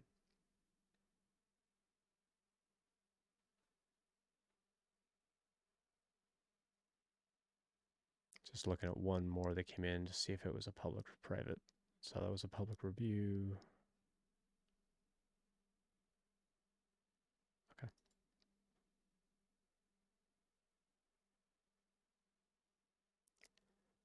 Trying to remember. So one thing I realized I don't have on here is the date of when these came in. So let me go run a spreadsheet on this and see what day this came in. So that was actually today. Okay, so Carmen sent in another resume. I just wanted to make sure it was a newer submission than the one you did last week. Yeah, let me go pull that one up, and we'll do another one for Carmen. Carmen, let me know if you're still in chat. But this is recorded. It'll get up on YouTube later on. But let me know if you're still in chat. All right, so everything's anonymized, which is good. Oh, I've already downloaded. Don't need to download it again.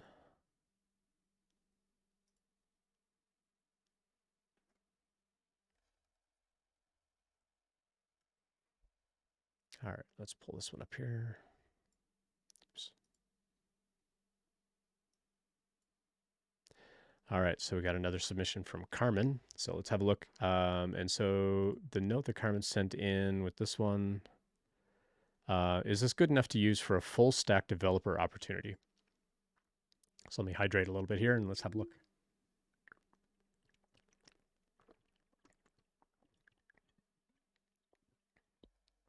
Okay, full stack opportunity. Let's zoom out a little bit here and let's have a look at the overall layout. So pretty good use of space. Couple things as far as layout goes. You got a lot of empty space between your title and your contact info and where your skills blocks start. You don't have a skills header, and it kind of jumps into experience right away.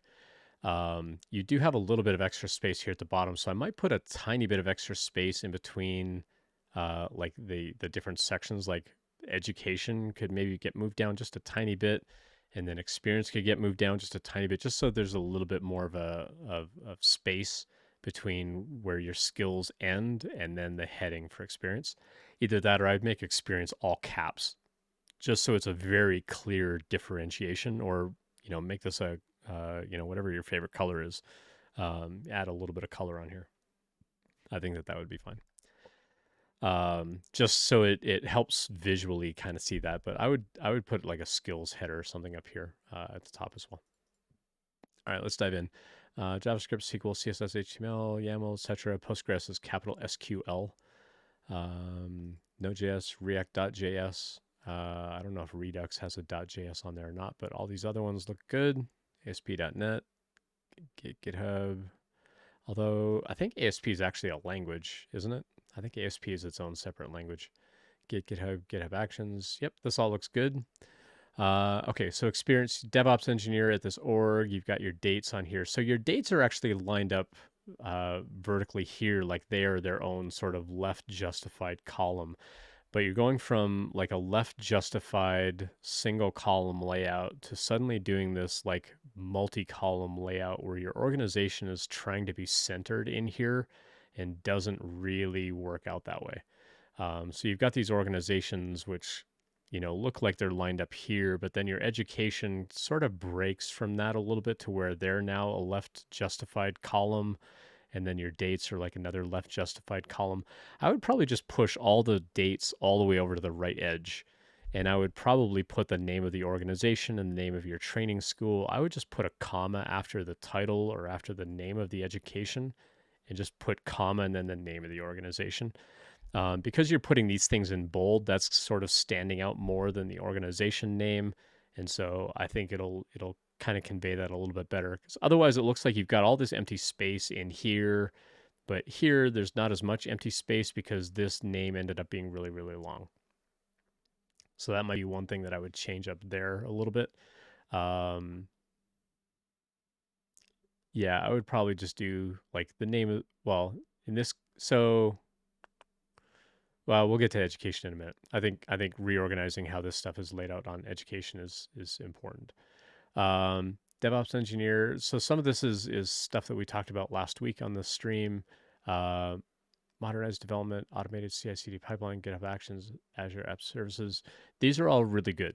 As far as like this, these are the things that I did. I modernized it. I standardized. I structured this stuff. I led the development. I focused on these things. Amazing use of action verbs here. I think that you did a really good job on this. Where I might change this up a little bit is you do a really good job explaining this is a thing that I did, but less about the impact that it had. So I'd love to see a little bit of impact on here. Like I modernized development, automating these things, maybe without telling me the technologies, because you kind of tell me up here what those technologies were. Although you don't specifically call out like Azure App Services, you just list Azure. But you could say I modernized these pipelines, increasing deployments by 20%. Like that's the impact that it had. So you're telling me what you did, but then what was the impact of that? Like what was the result of that? Wodude asked if you can resubmit updates. Yeah, send resumes over anytime. Happy to. Jangtron, thanks for the follow. Welcome over. I anonymized the crap out of it, so the layout's a little weird. Yeah, I understand that. But I would still probably put like DevOps engineer, comma, and then the company name, and then move these dates all the way over to this right margin, the same way that you kind of lined up your contact information on that right margin. I would keep that right margin on the whole page and just move all those dates all the way over there. I would still try to stop these bullet points where you did. Like, don't bring them all the way over to the margin, but I would love to see these dates all the way over here up against that right justified margin as well. Otherwise, it kind of mixes and matches a little bit, and it can be a little trickier to sort of spot the dates and sort of mentally build that timeline of how long were you at these jobs and so on. But I would, have your title, comma, and then the organization name, and not have like varying amounts of space in between the name of your title and the name of the organization. Now, because I know Carmen, I know that all of this was at the same organization. So the other thing that I would probably do is just, I think you could probably lay this out a little bit differently. That shows I was at this organization. I had these three roles. And you could probably do that just by inserting an extra line here where it's the organization name, and then you just list the title that you had at each of the roles because you worked at that one company for that whole block of time. And one way that you could do that is the extra line that you put in between experience and the DevOps engineer. You could just say organization, and then the timeline that you add over here is going to be from March 2021 to present, and then underneath that you would break all these things down so they can see like, oh, okay, well, you've been there since March 2021 until now. You've been there, let's call it 2 full years. And in the first 2 months you were an intern, and then you got promoted into full stack role for the rest of that year, all of 2022, and then from 2022 until now you've been a DevOps engineer. So that way you're showing them like, I've been at this company for a long time. Now here's a breakdown of the different roles that I've had at that company over that time. That way too, you're not repeating the organization name over and over again as well. So I think you could probably just insert another line in here with the organization name, with the full date range of when you were at that role, and then keep these separated things out here so that people can see like when you were at each of those roles within that company. For the education, so up here you're kind of listing your title and then the company name. So for folks that have a resume where you've had different titles at different companies, this is where I would probably change things up with the education, because now you're effectively listing the company and then your role in reverse order. So what I would probably do here is the same way that you had like this is what I did and this is where I did it. I would probably keep the same thing here. I would have the name of like computer software engineering or the name of your degree, comma, and then the university name after that. And again, put these dates up against that right margin, that right justified margin. Um, so I would actually reverse the order that you've got these things here. So list the computer software engineering, comma, and then the name of the organization, and then put that date over on the right column. API security penetration with the burp suite, cool. Yep. Otherwise, I think that this layout is fine. And we talked about some of this previously, and we've talked about some of it in the past as well. Just make sure you've got like React.js, like you're being really consistent about that kind of stuff, like everywhere on the page. But yeah, I would reverse the order of these. And now, if it's important that the name of the organization is in bold because it's like MIT or like a Georgia Tech or like some really big name school, then I think you could probably still keep the bold on that. But it does feel like it's kind of flipped from like this is the thing I did at this company to this is the name of the school and what I did at the school. It just feels backwards to me. But that's just me. Everybody gets to customize their own resume and make it their own. So if you want to keep it this way, I think that that's okay too. But again, I would still put a comma and then like what the outcome of that was. So like the name of the boot camp, comma, computer software engineering, and then put the date over in that right margin. Just it gets rid of this varying amount of space in between things, and I think it'll help make that overall layout look a little more consistent. All right, let me go in and delete and delete. And I've got one private resume that I've been meaning to do. Someone asked for a private resume review that I never got around to. So apologies for that. That person's actually in the stream today, so apologies for not getting to the private review. But send me a private message and let me know if you still want the private review, and I'll go through that in a little more detail for you. Cool. If anybody else wants a resume review, you're welcome to send that over. Drop the link in chat here again. And I do ask that these get anonymized with your contact info, because this does go up on YouTube later on.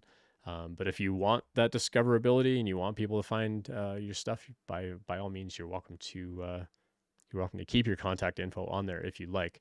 Or if you want like a portfolio review, if you want me to take a look at your GitHub profile, your LinkedIn profile, feel free to let me know in chat, and feel free to drop those things in chat as well.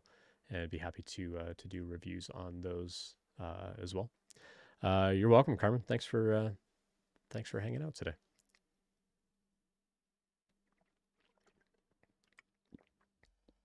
I've had some very good chats with Carmen over the last couple of years, getting to know Carmen and some of their colleagues and so on. Juggling asks, when a job post is made, what's the optimal time to apply? If you apply too early, let's say the post was literally 5 minutes ago, would it be flagged for possibly using bots to auto apply? When is it too late to apply? Um, I don't know that applicant tracking systems are really tracking like bot activity. I think if they can see like, oh, you're genuinely a human being, I think it's fine. Um, if you notice that the thing just went up, being the first one to apply for a job isn't going to guarantee you a phone call. Being the last one to apply doesn't necessarily disqualify you either. Um, but when a company is posting a job nowadays, they're getting like hundreds of people applying for that job, maybe thousands of people applying for that job. So you'll probably want to be earlier than later, but you don't have to be first in line. Being first in line doesn't guarantee you're going to get a phone call. It just means you're in the database first. But at the end of the day, the recruiter is just going in and saying, okay, we had that job post up for a week. Let's have a look at, who applied for that job. And they're going to see 500 people in there. And they're going to say, okay, let's search through those results for keywords. And again, they're just looking at search results at that point and relevancy based on the job post, because the applicant tracking system is looking at the job post and it's looking through all the resumes and so on. And based on their algorithms, they're giving you like a relevancy score. And the more relevancy that you can show the applicant tracking system, the higher your score is going to be, and maybe closer to the top of the search results. And then you're more likely to get a phone call that way. So applying early, applying late doesn't really matter. When is it too late? When they actually make a hiring decision, it's kind of too late to apply at that point. But you don't know when they're hiring. Like, you don't know, is this job post going to be up for a week or 2 weeks? Is it going to be up for a month? Does it seem like this job post is always open?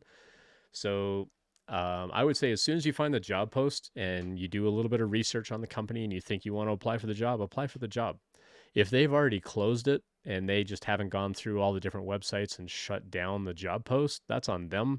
But you've still gone through the practice of, hey, I've researched that company and I just never got a phone call. Maybe you didn't get a phone call because they already hired for the job and they don't need to call anybody else. Um, and there's not necessarily going to be anything indicating that they're finished with their hiring process. Some public companies, especially like government agencies and like even like county government kinds of agencies, they'll have a very definitive timeline and they'll say this job requisition is open from February 1st to February 28th, 2023. And applications close at 11 p.m. Mountain Time on February 28th. Then you have a hard deadline. You have to get your application in by then. But after that point, that's when they're going through and they're looking at their applications and so on. Now, when I was a hiring manager and I used an applicant tracking system, I would post a job and I would see people trickle in. Like, I would check the thing almost every day and go, oh, these other people applied. I would actually start looking at those applications right away, because hiring is a long process and it's an expensive process. The faster I can get it over with, the more money I save the company. I have a responsibility as a director to save the company money. And so I want to get through that hiring process as quickly as possible. And so I would be in there every day looking at the people that were applying for the job and go, okay, Ian seems, like a reasonable candidate. Let's put them on the maybe list. And I would like go in and I would flag certain profiles of like yes or no.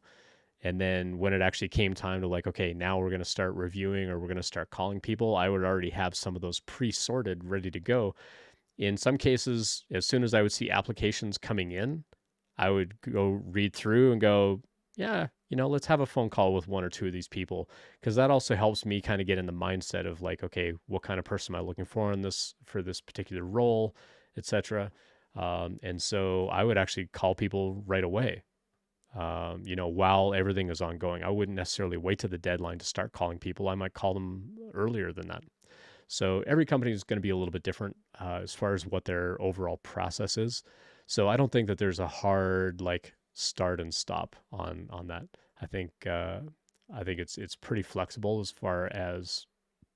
um, as like when you should apply. I would say the earlier the better. Like, you don't want to wait till the very last moment, because by then they may have already made decisions or they may already have like a list of people, that they're already trying to qualify. So, hey, Justin, good to see you in chat. We had Justin on the stream on Thursday. Justin's one of the organizers of a Colorado-based 3D printing festival that's coming up in April. Justin, there was a new Denver region 3D printing group on Meetup. And I actually met with them right before I went live streaming this morning. And I think one of them had heard about it, and the other like 3 or 4 people hadn't heard about it. And so I dropped the link to it. So a bunch of them I think are going to register to go. So, but yeah, go check it out. Rocky Mountain Rep Rap Festival. If you want to come and be a 3D printing nerd with the rest of us, feel free to come out and visit Colorado for a couple of days. Should be a good time. Or if you just want to come visit Colorado and just come hang out and just nerd out on anything, happy to have visitors and friends come out. It is free. Got the flyer done. Cool. Awesome deal. Awesome deal. Yeah, being a free event is really fantastic for sure. Sorry for eating on stream. I haven't really had breakfast yet, so and it's 1 o'clock in the afternoon. I should probably upgrade breakfast to lunch or brunch or something. But yeah, welcome. If anybody else wants a resume review, let me know. You're welcome to drop a resume at any time. Here's a link in chat that you can go check out. I've got tons of free content on the website, techinterview.guide. Um, I love just offering my perspective as a hiring manager and director of engineering on hiring trends. You know what I think about what's going on in the industry these days, um, all that kind of stuff. So if I can help people out, happy to help out. So you go to Co every December. We need to meet up one of these years. Yeah, if you're out here every December, why haven't we met in person? I met Jonan in person. Jonan came out here. I got to meet Jonan. Got to hang out. Yeah, if you're out here in December, let me know. Happy to meet up with friends. Justin redeemed the dad joke of the day. I'm a couple of days behind on my daily calendar here. One of my kids got me one of these daily tear away calendars, but I'm a few behind here.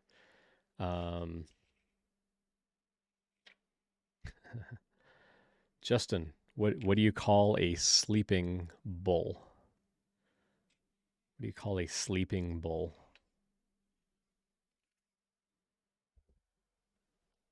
A bulldozer.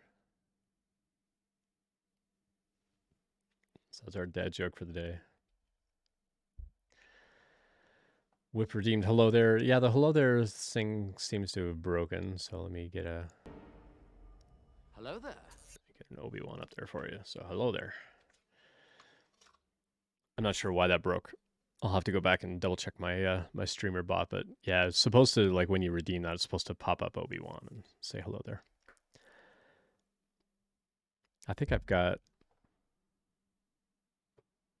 Does that one do it?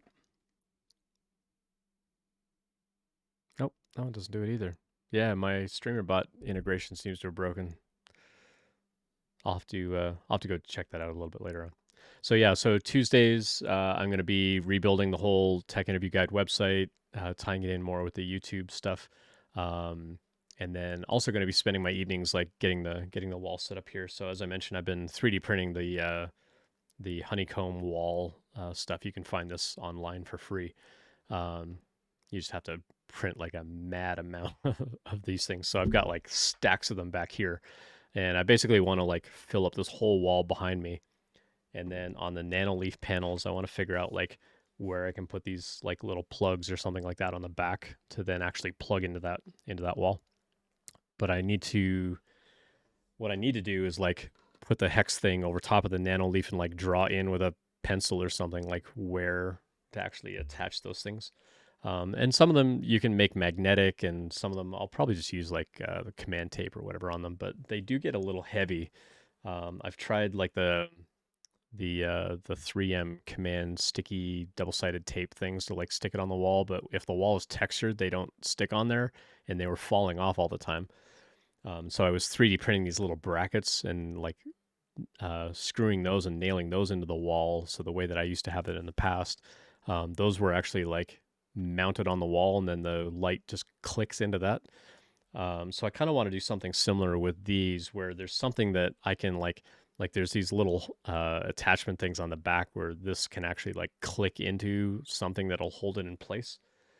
Even if I only do that on a couple of them, that'll be sturdy enough to hold up all 40 or 42 of them or however many there are. Um, but that's ultimately the goal. Is I want to like mount these things on that hex thing on the wall, and then I've got a very retro arcade nerdy sort of shape that I have planned out on the wall, which should work brilliantly for the nanoleaf panels once it's up there. But it's literally going to go from the edge of this wall all the way over to where the Voron is, like as far as the size. So I'm probably going to have to move this 3D printer because it might actually block part of what I want to sort of like draw on the wall back there. But I think it'd be fun. I think it'd be a neat little nerdy thing. And then I'm still debating whether to bring like a swing out TV or something like that with with the logo and things like that. So if I am doing something for work, I've got some sort of like display or something like that with a logo on it. So we'll see. Blizzards aren't so bad. They tend to melt and be gone within a day or two. Yeah, depending on other weather and things like that, for sure. Um, this year it was the ice. -20 wasn't fun. Boogers froze instantly the moment I stepped outside. Got to Colorado the night the blizzard hit. It was a fun drive from Denver to Fort Collins. Yeah, for sure. How long does the filament last unused in room temperature? I don't have a print yet, but thinking maybe I should try to win some from Lowell Moses. So filament will, I mean, depending on how you store it, because so the most typical plastic that you're going to print with is polylactic acid or PLA. It's made from cornstarch or potato starch. It's usually cornstarch. That doesn't mean it'll biodegrade, but it does kind of break down over time. So if you have filament that's like 4 or 5 years old, it's not going to print as well as filament that's like a couple of months old. So the longer you have it, the worse it's going to print. But I've got filament in these cabinets over here that's like 4 or 5 years old, and I still print with it, and it comes out all right. Like it's not going to be drastically horrible, but it won't print as nicely as if it was like really fresh filament. But other filaments don't matter as much. Like once it kind of melts and goes through the extruder, it kind of like reforms anyway. So it really doesn't matter. Like it's not going to have that heavy an impact. What has the most impact is things like hydration and how much water it absorbs from the environment. That'll have a bigger impact on the quality of the printing. Um, you can account for some of that, keeping things dry or putting it in a dehydrator before you print with it. But I've also seen some things where people have described like once the water molecules get in there and actually break down the other molecules, like dehydrating it doesn't fix those other molecules. Like once the hydration gets in there, like there's not much you can do about it. But like I said, once you're kind of melting it through the extruder and you're kind of forming it into something else, it kind of realigns some of that stuff, but it's still kind of broken down a little bit, but not drastically so. Like, so I would say like play with it a little bit, but it's not going to have that big of an impact. But yeah, like I said, I've got filament that's like that I bought in early 2018, so it's going on 5 years old, and I still print with it, and it comes out okay. That's why I don't enter the giveaways. I figure someone else can use it immediately or relatively soon. Yeah, I mean, even if you hang on to it for 6 months or a year, it'll be fine. Especially if you keep it in the bag that it comes in and you keep it with desiccant and things like that, it'll help the hydration. It also depends on where you live. If it's naturally very humid where you live, then you definitely want to keep things sealed in bags or vacuum bags if you can, or get a good dehydrator. But like I said, once the water's in there, like and starts breaking down the filament, there's not much you can do to fix it. Remelting it is fine. Here in Colorado, like my relative humidity is like 15%, so I can leave filament sitting out on a roll like this. And when I first built the cabinet, I had like weather stripping around it, and I had these little like desiccant things that you could like as it absorbed water in the air, you could like plug it in the wall and it would dehydrate, and you put it back in the cabinet and whatever, and it would just keep hydration out of the cabinet. But honestly, with 10 to 15% humidity, like I would recharge those desiccant things like every 6 months anyway. So, and they turn from like a bright orange to a dark green as they would absorb water. And I would only have to recharge those things every 6 months, which means there's not a lot of moisture for the filament to really absorb anyway. Now, if I were to like stick this in a pail of water, obviously it's going to absorb a little bit more, a little bit faster, but it's not as bad as everybody makes it sound, in my experience. Now, there are some filaments which are it has a much more drastic impact, like nylon filament will have a much more drastic impact if it absorbs water. I've got another one that's a water soluble filament. That one you have to keep dry because as it absorbs water, it's meant to break down in water. You use it as a support material because you can't print things in midair. Um, so like if I were to print, say, this box upright, I would have to put support material inside of here because it would have a hard time printing this bridge, depending on the size of the bridge and the printer quality and so on. It would have a hard time printing this in midair. And so you would have support sort of pillars in here, and then you'd have this support material interface that would help break it away. And this water soluble stuff that I have is you would basically take this once it's printed and you would just soak it in water, and that other filament would like it literally dissolves away, and then you pick this thing up and the other support material just falls out, and now you have the perfect print. Um, so that dissolvable filament, you absolutely have to make sure that that stays dry and gets dehydrated and whatever, so because it's meant to break down with water. This kind of filament, like this blue filament that I'm pointing at, it's not meant to break down in water, but it will still absorb water and kind of naturally break down on its own. It'll still take hundreds of years to break down back into natural kinds of things. Like it doesn't really compost in by natural means. You can put it in an industrial composter, but PLA is not recyclable either. So, one of the things I've been looking at for the last 3, 4 months is like, how can I reuse like plastic waste that I make from 3D printing? Cool. Well, thanks for all the new follows. We had a new follow from Jangtron 23 minutes ago. Sorry if I didn't call that out, but I appreciate the follow. Welcome to the stream. I like to help people with interview advice. So Sunday is kind of interview, career prep kind of day. Tuesday, I'm going to be working on like rebuilding that website and do other programming and automations and stuff like that. And then Thursday is kind of my maker stream where I get into like 3D printing. I started setting up the airbrush station, so the airbrush station's ready to go. I might start on that this Thursday, and practice like a little bit of painting and so on. It's actually pretty quiet. The compressor for it's pretty quiet, but this thing actually it actually moves some air. Without having to push on that real hard, it's actually going to move some air.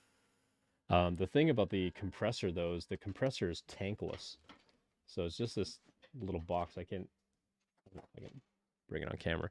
It's just this tiny little box, so it's not like a whole tank. The downside to that is it doesn't actually hold a lot of air, and so if you're doing like a really big spray, um, you're going to end up with really inconsistent air pressure. So that's the downside to it. Um, but I think for the little bits of airbrushing that I want to get into with the dragon and stuff like that, I think it'll be fine.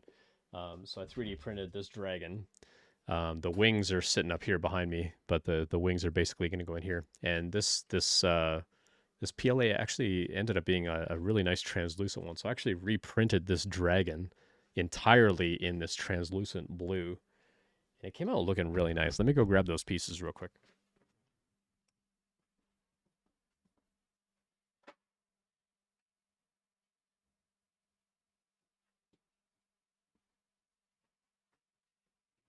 It actually came out really, really nice. So the first one I started, I was using up some leftover blue filament, and then it ran out, and so I switched over to this other filament. But then I thought, well, that translucent blue is really nice. I want to do the whole thing in that translucent blue. And so on camera it looks like kind of a dark cobalt blue, but in person it's a little bit lighter. But the wings actually look amazing because the way that the wings came out, there's kind of this natural sort of gradient that's happening already right here. You can see this part's a little bit lighter than this part's a little bit darker. That's actually in the plastic. Um, it's really hard to see in the camera, but you can kind of see it on this angle here that some parts of it are lighter than others. And so that's naturally going to give it a bit of shade. But what I want to get into on Thursdays is like, how am I actually going to airbrush this and do like some really cool effects? So the first one that I did, which was doing like multiple colors, that one I'm just going to spray paint like a primer over. I've got like a whole bottle of primer paint.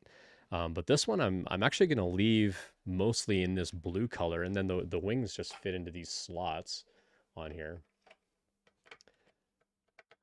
It's a little bit tight because I need to post process it and sand it, but the wings just fit in there really nicely, and then I'll glue them in and whatever. But on this one, I'm probably going to keep mostly blue, and I'll probably do like an ice theme on this dragon. And so I'll probably get into like some light blues and some white highlights and things like that. So as I come through and like paint this, I'll probably do this as a giveaway. The other one, I haven't decided yet what color I'm going to keep the other one, even though it's starting out blue, because it's going to get a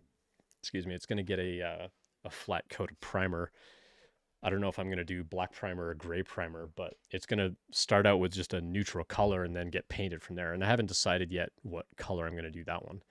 I'll probably do like I don't know, maybe a grass on the bottom, because the bottom is kind of textured here. So I'll probably do like a grass or a dirt or something like that. But I haven't decided what color I'm going to make the body of the dragon.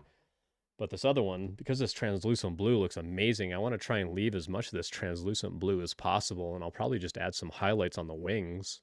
And we'll do this as a giveaway. So once I finish painting this up, I'll do that as a giveaway. And then when I do the other one, that one will take a little bit longer to paint because it's going to need paint all over. I'll probably do a giveaway on that one too. So yeah, lots of giveaways. So as I kind of build things out on the Thursday stream, I want to give that stuff away. When we hit our donation goal, we're going to do a giveaway. I think I'm like 30 subscribers away on YouTube. So if you can go give me a follow on YouTube and let other people know about the YouTube channel. When we hit 1,000 viewers or 1,000 subscribers on YouTube, we're going to give away this treasure chest. And again, this was all printed in one piece.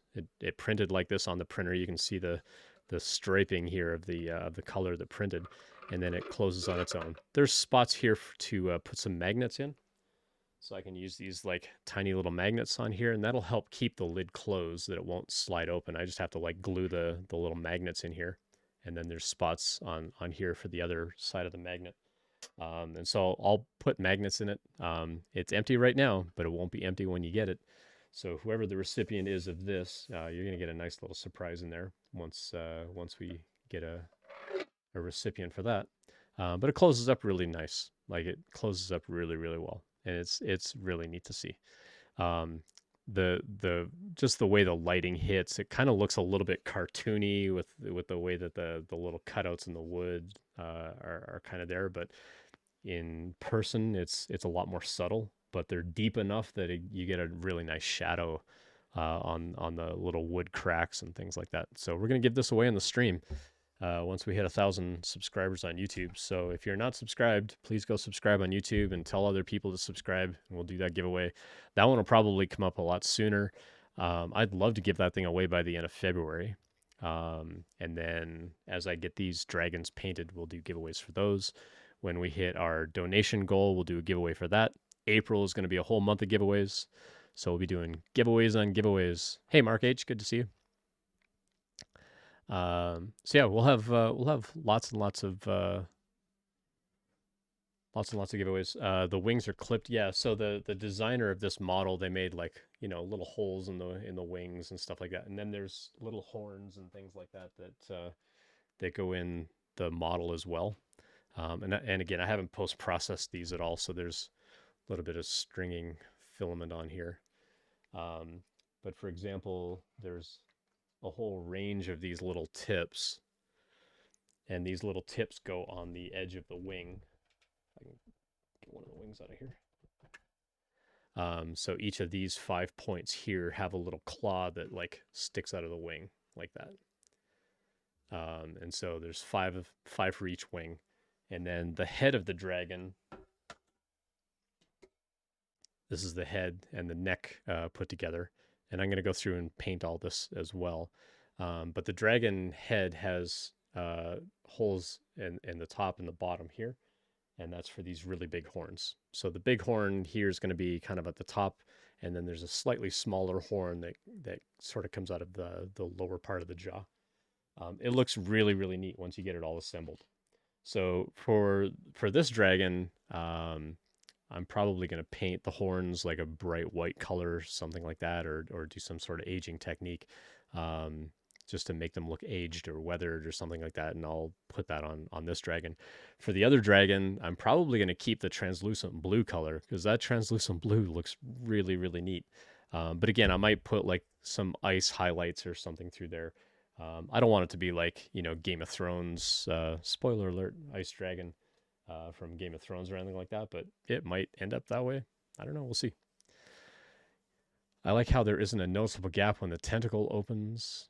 Yeah, so this is made by someone called Clock Spring. I mean, if you're looking at it, you can see it right here. But like generally speaking, like it's not super obvious. But like once you open it, like they did a really good job designing. Like this whole thing just slides really really well. There's a little bit of friction in there, and I'll probably sand that down so it won't sound as rough because you get kind of a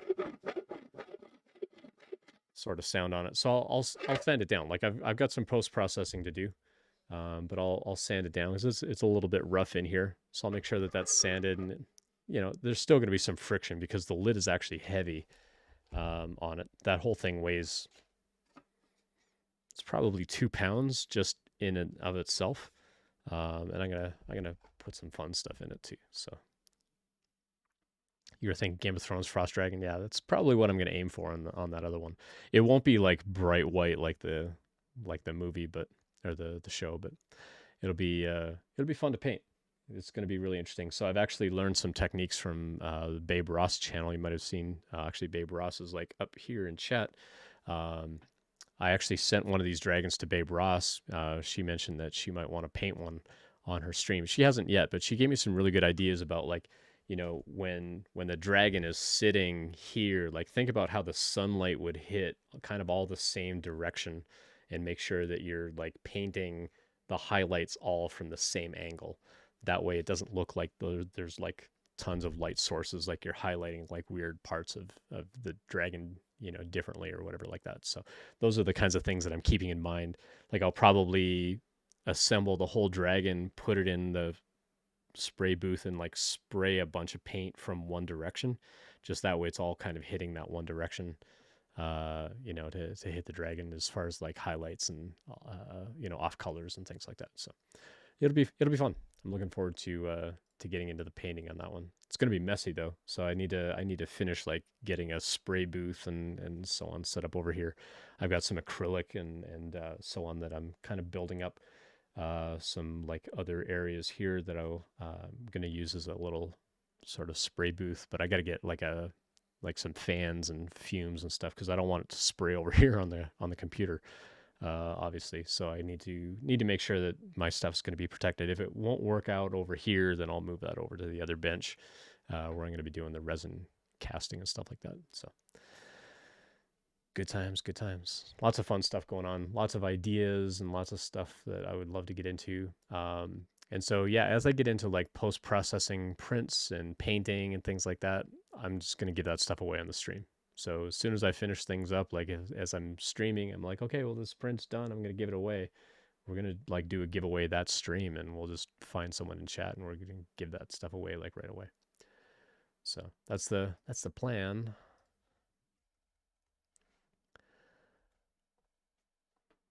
So yeah, it'll be pretty fun to get in on working on some of that stuff. Let's see what else is going on. Never got to build one of those expensive Gundam kits, so looking forward to printing one once someday. Yeah, I've thought about printing some of those kits. Some of those kits look really amazing. Um, some of them have like 100 plus parts, and that takes a while. Like it takes a while to like lay all those things out and print them out and so on. But I've seen some of them where they're like print all of these in a silver color and print all these in like a gold color and print all these in a blue color, and then when you assemble it, it's like exactly what that model would have looked like if you bought the model. Um, but making sure you've got the right colors of filament and you've got enough of that filament and that your printer tolerances are good enough to like actually go in and print those things can be a little bit tricky. But yeah, I've never gotten into anything that detailed. I mean, I'm happy to go in and like digitally paint, something like this and just put it on the multicolor printer. But to do something like a Gundam where you've got like trays and trays of like gray parts and white parts and black parts and blue parts and red parts, and then you like gradually assemble that whole kit. I haven't had the patience for that either myself, but I think it would be fun. I've seen like was it the Mecha Godzilla or the Mecha King Kong? I think it was a Mecha Godzilla that people have been printing lately, and it's like several spools of filament, and it's like 200 or 300 parts, and like they're enormous once they're done building. They're like huge, huge, huge.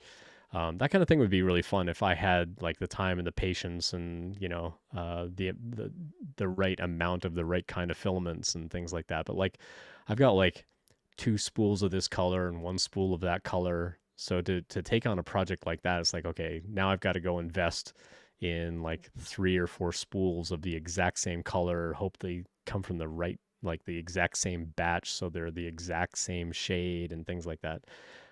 You end up spending a lot of extra money on filament that you end up, you know, spending a lot of extra money on the materials. Got GBav hanging out in chat. So GBav, my printer's pretty much ready to go. I'm gonna get into some of those helmets here pretty soon, and GBav's gonna get a clone trooper helmet, and that'll also be another thing that I get into the airbrushing and the finishing techniques and things like that as we go. So that'll be pretty fun. So Gavin picked out a helmet already, so I gotta buy the model, download it, get it sliced, and figure out like how to actually put it on the printer, get it printed, and then get it all painted up and post process and stuff. So it should be pretty fun. So that one's going to get like a couple of coats of just primer, get it all sanded nice and smooth, and then I'm probably going to go over it with automotive paint, so it'll be like really shiny metal. So I got some colors picked out, and then I'll go through after that, and I'll do the airbrushing where we get in and we do like the rust and the dirt and stuff like that. I'll probably do with the airbrush at that point. So yeah, it'll be pretty fun. I'm looking forward to getting in on some of that stuff. So yeah, I'm thinking it's going to be like mostly white and probably like like a green strip down the front, or like a couple of shades of green, where it might be like a dark green and then like a couple of strips of like lighter and lighter green going out to the white on the sides or something like that. So I got some ideas. So I need to look for a couple more ideas for some inspiration, but I've got a pretty good idea in mind of what I want to build out for that helmet for you. So we'll see. Yeah, you spelled my name wrong. Thanks, man. Appreciate that. It's all good. It's all good, my friend. Um, yeah, if you ever want to go watch some fun video gaming, GBav's been doing a lot of like Overwatch and stuff like that. Got into some Grand Theft Auto the other day. Loves playing some Star Wars.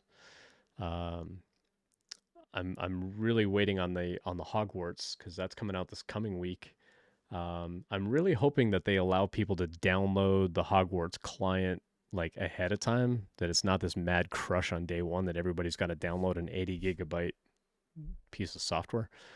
Because that's just going to crush their servers, and I think that's going to really delay the launch of the game. That tends to be the biggest headache of trying to launch a game, is like everybody trying to download it all at the same time. So yeah, I'm gonna play. Yeah, I pre-ordered it.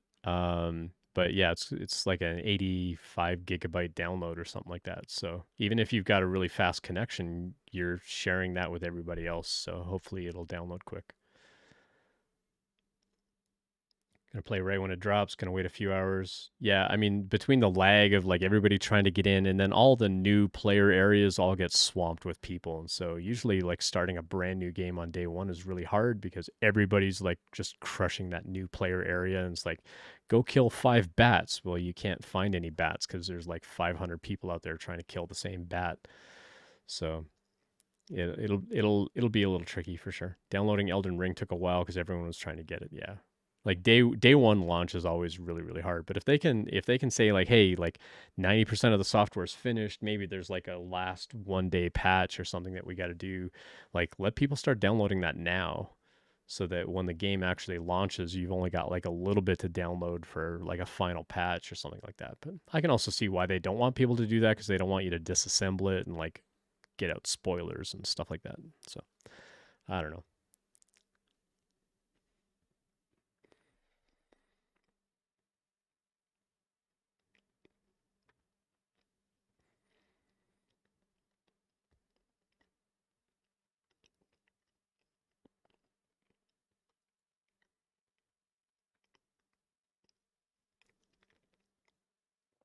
Sorry for eating. I haven't really eaten yet today, so getting a little hungry. Um, oh, saw a headline this morning. I just noticed someone else was streaming about Chat GPT. Somebody actually got Chat GPT to pass a Google interview and got an offer for like $183,000 job using Chat GPT. It's an interesting way to think about interviewing for sure. Is like try to get a prompt of a problem into Chat GPT to where you can get it to describe the code and actually solve the problem for you so that you can actually like get through those interviews. I think it's gonna I think I think what's gonna end up happening with things like that is you're gonna end up with more proctored, monitored types of interviews where they're actually gonna want to see your desktop environment and actually see what you're doing on your computer. Like certifications, like you want to go get your AWS certification, it's proctored. They see everything on your desktop. They want like a picture of your desk kind of area so they know that you don't have like a laptop or an iPad where you're looking up information. Like you have to have all this stuff memorized. And I'm a little bit worried with tools like ChatGPT that the interview process is going to turn into that as well. That you're going to have some sort of monitoring software so that they can see that you don't have something like ChatGPT up and running. Um, it'd be interesting to see how the industry kind of reacts to something like that. It'll be interesting to consider for sure. Alrighty, well it is 1:40 over here. I'm gonna go grab some lunch. So let's go find somebody to raid into. What do we got? We got Lego. We got some Chat GPT.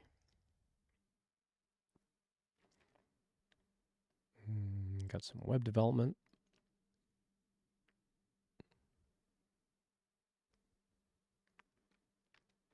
Cracking ransomware. That'd be a new one. Haven't done anything like that. Let's see. What do we want to do for a raid today? So I tried to raid out on Thursday, and I raided out to the wrong target. I was trying to raid over to Polymaker, and I raided to Polymaker, but it's supposed to be Polymaker underscore 3D. So it ended up raiding everybody over to a channel that it was just an individual user, which I felt kind of embarrassed about, but it was too late to do anything about by the time it landed. So oops. Anyway, we're going to go raid over to Mayan Wolf. If that'll work. Raid Mayan Wolf. There we go. So yeah, we'll head over there. Claire is a really fun streamer. She does a lot of programming. She's doing some stuff with ChatGPT right now. I think it'd be interesting to go hang out over there for a little bit. I'm going to step out and grab some lunch. So enjoy the chat over there. Be respectful. Great part of 100 Devs community. And yeah, we'll catch you over there for a little bit, and we'll see you Tuesday. So I'm going to stream on Tuesday, and we're going to work on the Tech Interview Guide website, and we'll catch you then. See you, everyone.